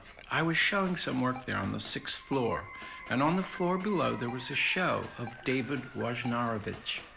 He was a New York artist who, along with 23,000 others, died of AIDS in 1992 at the age of 37, but he was with us. He writes about himself in the last year, no longer himself, in a body not his own, alien from himself, stuck in himself, dead but alive, painful, poignant, haunted, angry, hurt, gone, hurting, giving us his love, a raging and haunting, iconoclastic voice, like Walt Whitman and William Burroughs.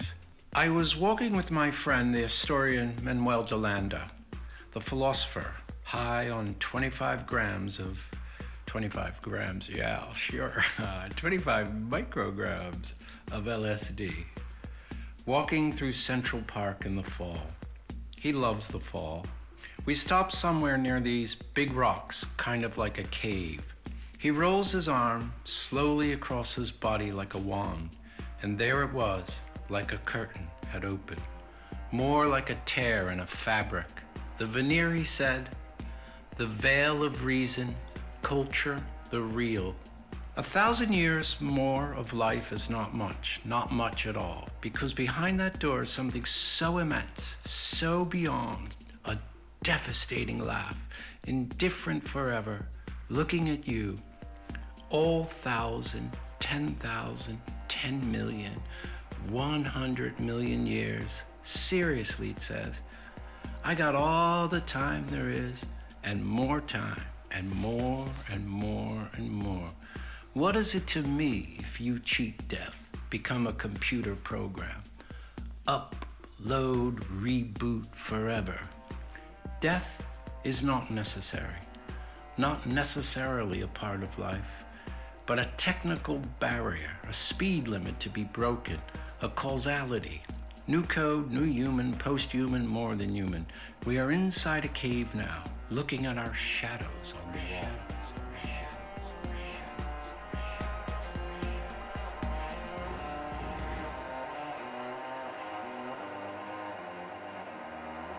Looking at our shadows on the wall.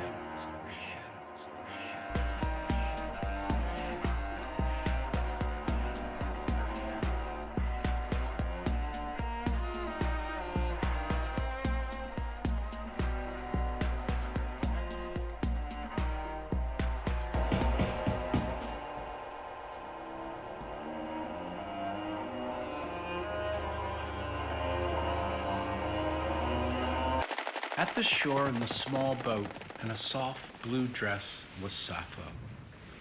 The night sea was calm, unlike the boy.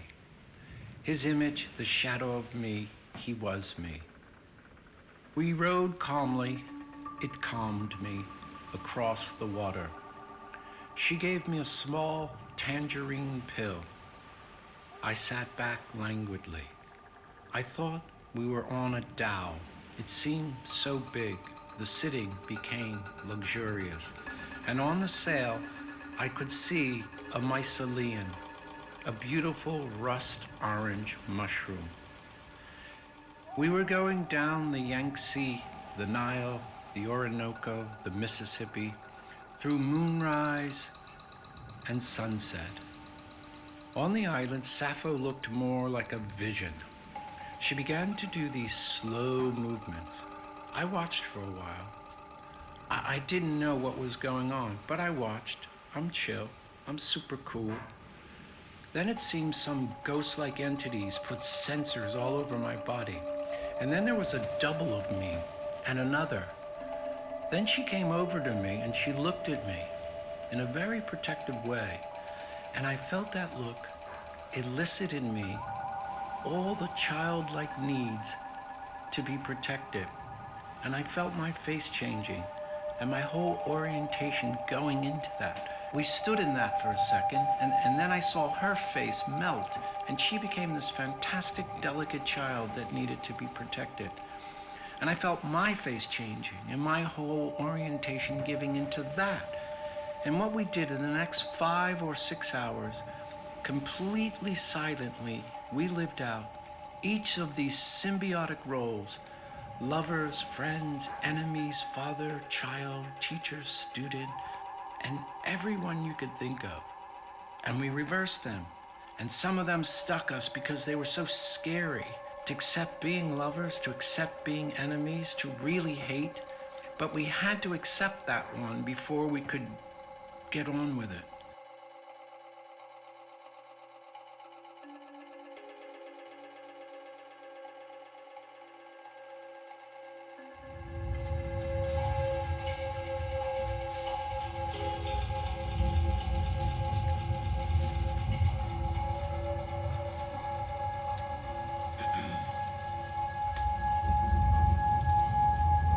And she seemed to have a beard, and well, yeah, wait a minute, it's Socrates. I tell him he has to stop questioning everything. Just chill out, fucking Socrates. We do yoga together. He loves me. We have sex in the park, in the dark, in the light of day, all the time. He loves to be with me. He speaks like 2 Chainz, right to my heart. I enjoy him most when he's quiet, but it's Socrates, you know? I mean, he likes to talk. He loves to take drugs with me. He is mature. I take him for who he is. There is no doubt, it seems to me, that there have been profound changes in the experience of man in the last 1,000 years. There is everything to suggest that man experienced God. Faith was never a matter of believing he existed, but of trusting in the presence that was experienced and known to exist as a self-validating datum.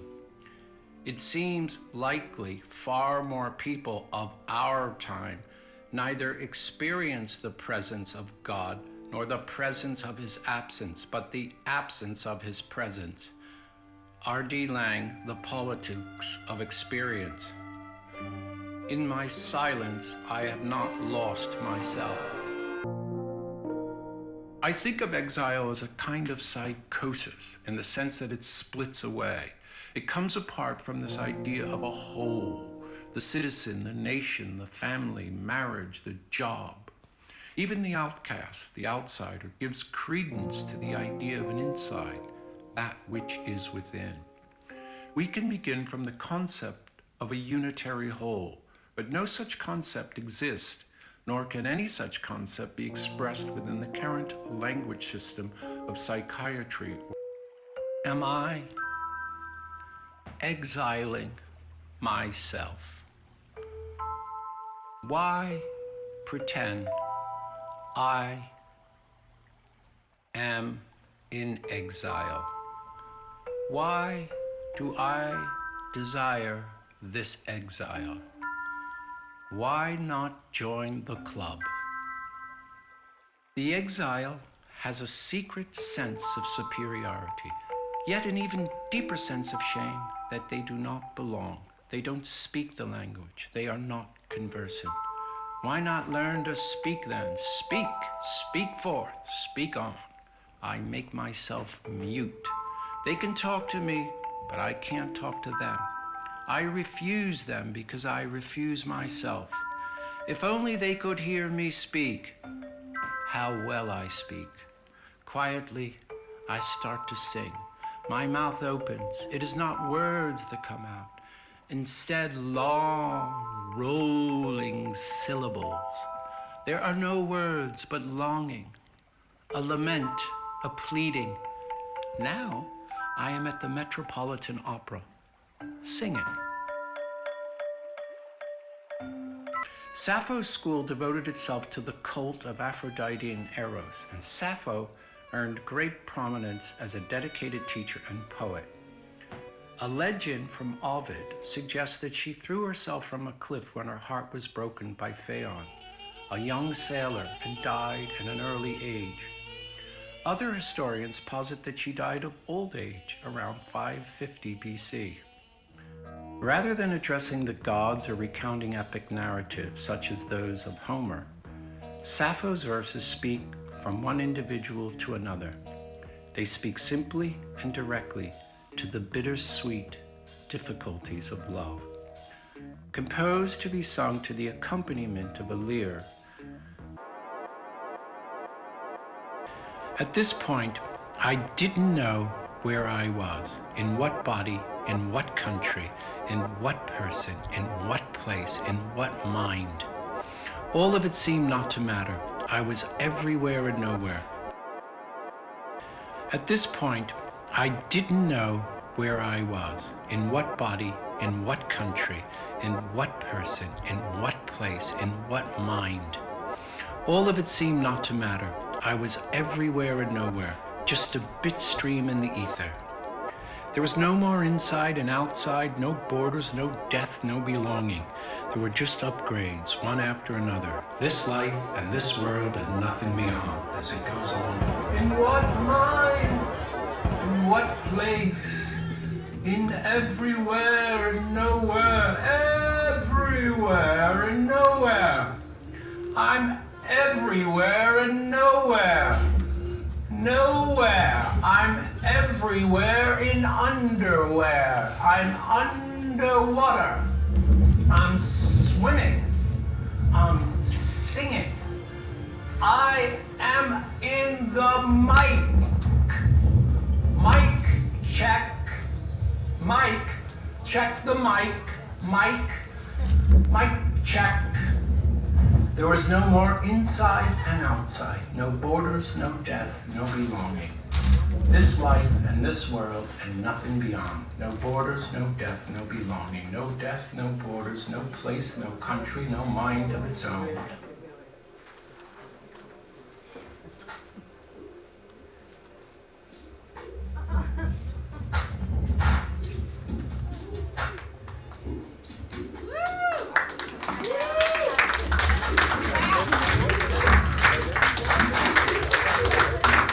What we perceive as a stable, ordered world is in truth a fragile, improvised construction of convenient fictions we cobble together into a makeshift sense of our identity. What was here, the apparent solidity of civilized existence, particularly in the affluent suburban West, as it was called then, and still today disguises the flimsiness of human personality and the protean nature of our perceptions. The rules can change in an instant. The masks can fall from our faces. The rules we play become defunct. When this happens, it produces illness. For as long as humans have been incapable of pondering the nature of illness, disease has constituted a disintegration, a loss of intactness, a breakup, a deterioration, a reduction to fragments or parts. I have no troupe now, so I missed the stage. I thought it'd be a rather interesting experiment to see how well I could act. And so for 6 weeks, I played the part of a lunatic. And the whole village, my whole family, and even the physicians believed me. Then I said to myself, history is human nature. To say I'm guilty is to accept implication in the human race. Now, For months and months, I have found another man in me. He is not me. I am afraid of him. Now, for months and months, I have found another man in me. He is not me. I am afraid of him. I am now reading Ecce Homo. Nietzsche is angry. I am now reading Ecce Homo. Nietzsche is angry with me. He hates the crucified one. But he did not live through war when the whole world painted its face with blood. Someone must expiate the blood. No, let what is past be forgotten, even the blood. There can be no expiation. Expiation is not necessary. Suffering has made me what I am. I must not regret it, or judge it, or struggle to escape it, in the indifference of the ruthless ecstasy of change. Change is my endless renewal, becoming. That is Nietzsche. He wants to say yes to life. I am not Nietzsche. I am the bride of Christ. In the Nietzschean view, things do not happen because they have to, or because they are inevitable. No, things happen. No, things happen. Apparently only a few people dream in vivid color. I was thinking, so the individual builds their tomb for this long sleep, right? This long interim between the next event. Why? And you're buried with all these beautiful things. So during the lifetime, you build your tomb and you prepare to take all these or select number of objects with you. Beautiful things like the mask of Agamemnon, the mask created from a single thick golden sheet, heated and hammered against a wooden background. It's a plate and then it's etched in. A wooden background with the details etched on later with a sharp tool. It was Ulrich Schliemann, after his 1871-1873 excavation, who announced that he had found the mask. With great joy, I announce to your majesty that I have discovered the tombs which the tradition proclaimed by Pausanias indicates to be the graves of Agamemnon, Cassandra, Eurymedon, and their companions, all slain at a banquet by Clytemnestra and her lover, Aegisthus. Man, she's something, that Clytemnestra. One has to believe the theater a place of healing. As we sat there looking down into the vast emptiness, Roman started to play with a kitten. A howl of wind came up, whistling sound. A virgin is chosen to die, so that the spring will return, so that his tribe, free from pity, introspection, remorse, out of his blood, can renew itself. The fact that the earth's renewal requires human blood is unquestioned, forever a mystery. He is chosen from the whirling, stamping circle of peers, purely by chance. Then, driven by the circle, surrounded by the elders, by his peers, by animal skulls impaled on pikes, he dances at first in paroxysms of grief and fear. Again and again he leaps, not as a ballet dancer leaps, as if he loved the air, as if the air was his element. He leaps because he hates the ground. But then, slowly, as others join in, he finds that there is a self within himself that is not himself, impelling him to accept and at last to lead the dance. That is his own sacrifice.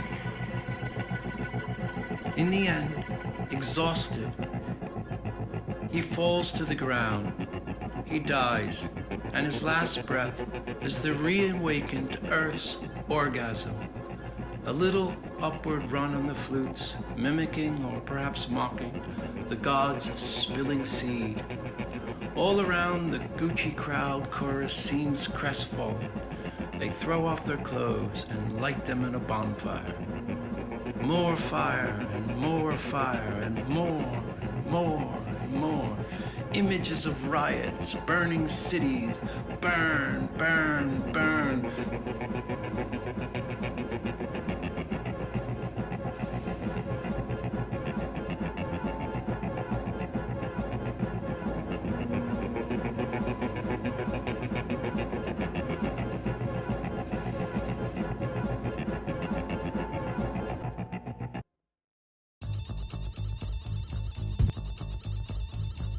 We are in a store buying water, and fires are on the television.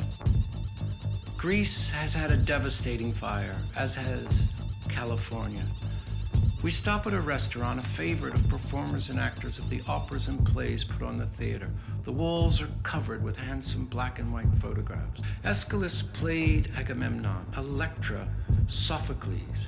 I could feel the collective memories rising from the subconscious, that if you cannot taper them and control them, they can drown you in the ocean of history, poetry, literature, and genius. We return to the hotel, but it is stifling. The town is now unsettling, loveless, even sinister. All the ice cream smiling faces give off a false sense, a regime of universal happiness. I feel suffocated. I notice two lovers at a dining table. It's my season in hell, that all of us, young, youthful forever, in love forever, must face. I hear shouts in French. Enough of this madness. Assez de cette folie. This disdained Rimbaud gets up and shoots the man Verlaine. Arthur has taken hold of himself, saying, "Enough! This fool Verlaine!" The color of the town turns into an awful gray, the gray of Berlin, the gray you hear in synthetic music. It is so intensely narrow and claustrophobic, living 2 to 3 minutes from one news blurb to another, one post to another. It's a nightmare, lost in the arcades that we can't get out. I call my friend, oh dear friend, who picks up the phone. Look out, he says, look out. Extend your horizons. Look beyond where you are looking. Head up and look far. He is good to me, this friend. I tell him, you're good to me. Yes, I understand. How are you? How is San Francisco? Burning, he says. But look far, look far.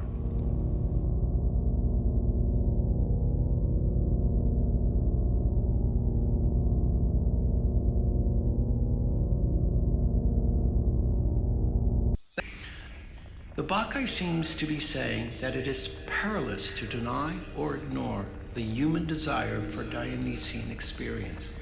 Those who are open to the experiences will find spiritual power, and those who suppress or repress the desire in themselves or others will transform it into a destructive force.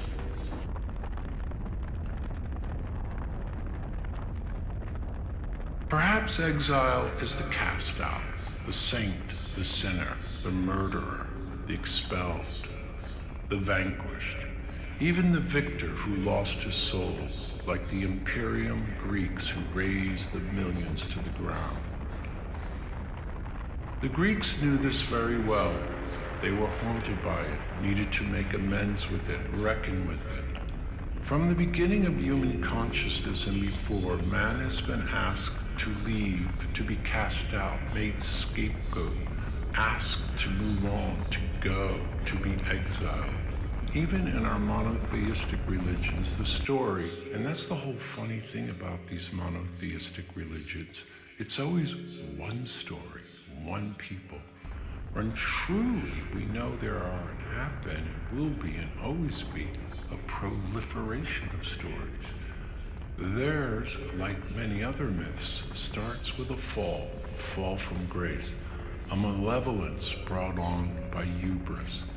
Perhaps the Big Bang is the exile from the one that became the universe itself. The multiplicity and becoming of exiles, atomized particles coming together and splitting apart.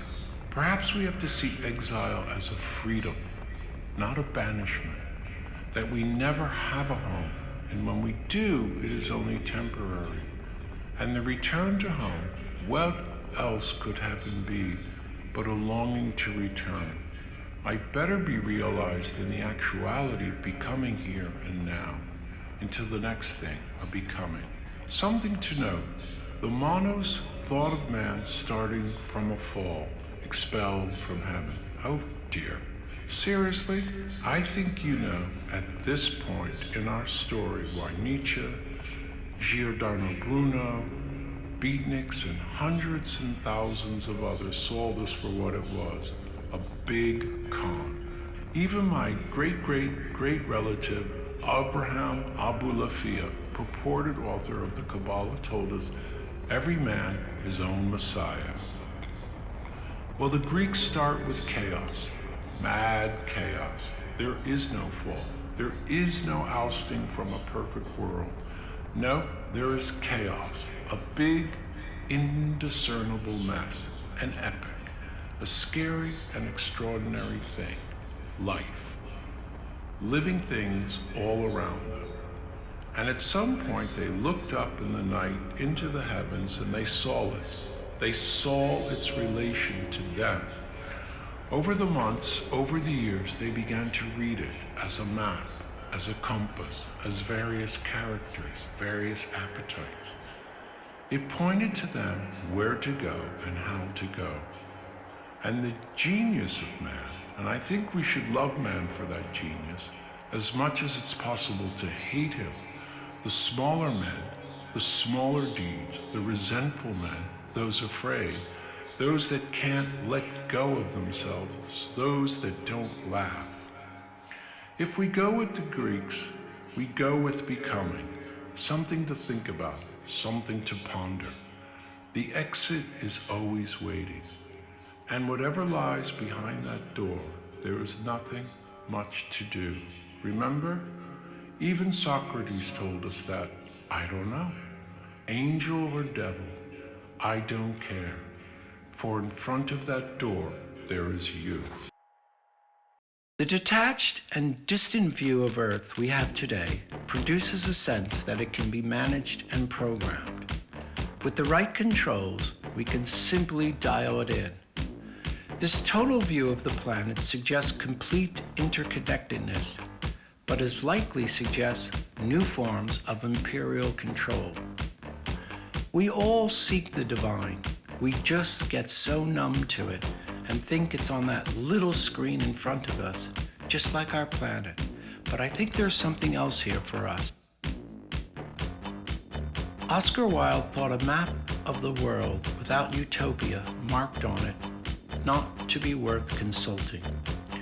Utopia as the promise of being what you are in fact, to live truly and really be oneself, to be happy, to be fully human, to be more intelligent.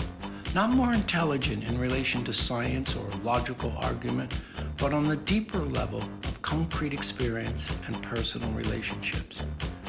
So liberate yourself, end your sorrow, become what you are in fact, the authentic being who you truly are. Self-discover, self-create, live, learn, and grow. And Medea and Prospero and Dionysus, they are all there to help.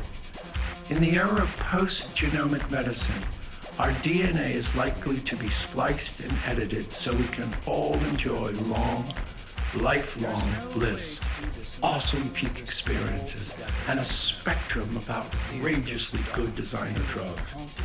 There are so many gods in you everywhere that can help you. No therapists, no politicians, no diet, no country, no family, no one, but everyone in you. It's all gone now. Hologram. No more Greek. I am the chief scientist. No more narrator. No more me. You have become me. One with me. One with each other. All together. All together now. And the screen behind us, we see explosions in the sky as the geoengineers reprogram the planet's climate, and through it we see the pulse of humanity, the throbbing hive mind. And live, you will. You.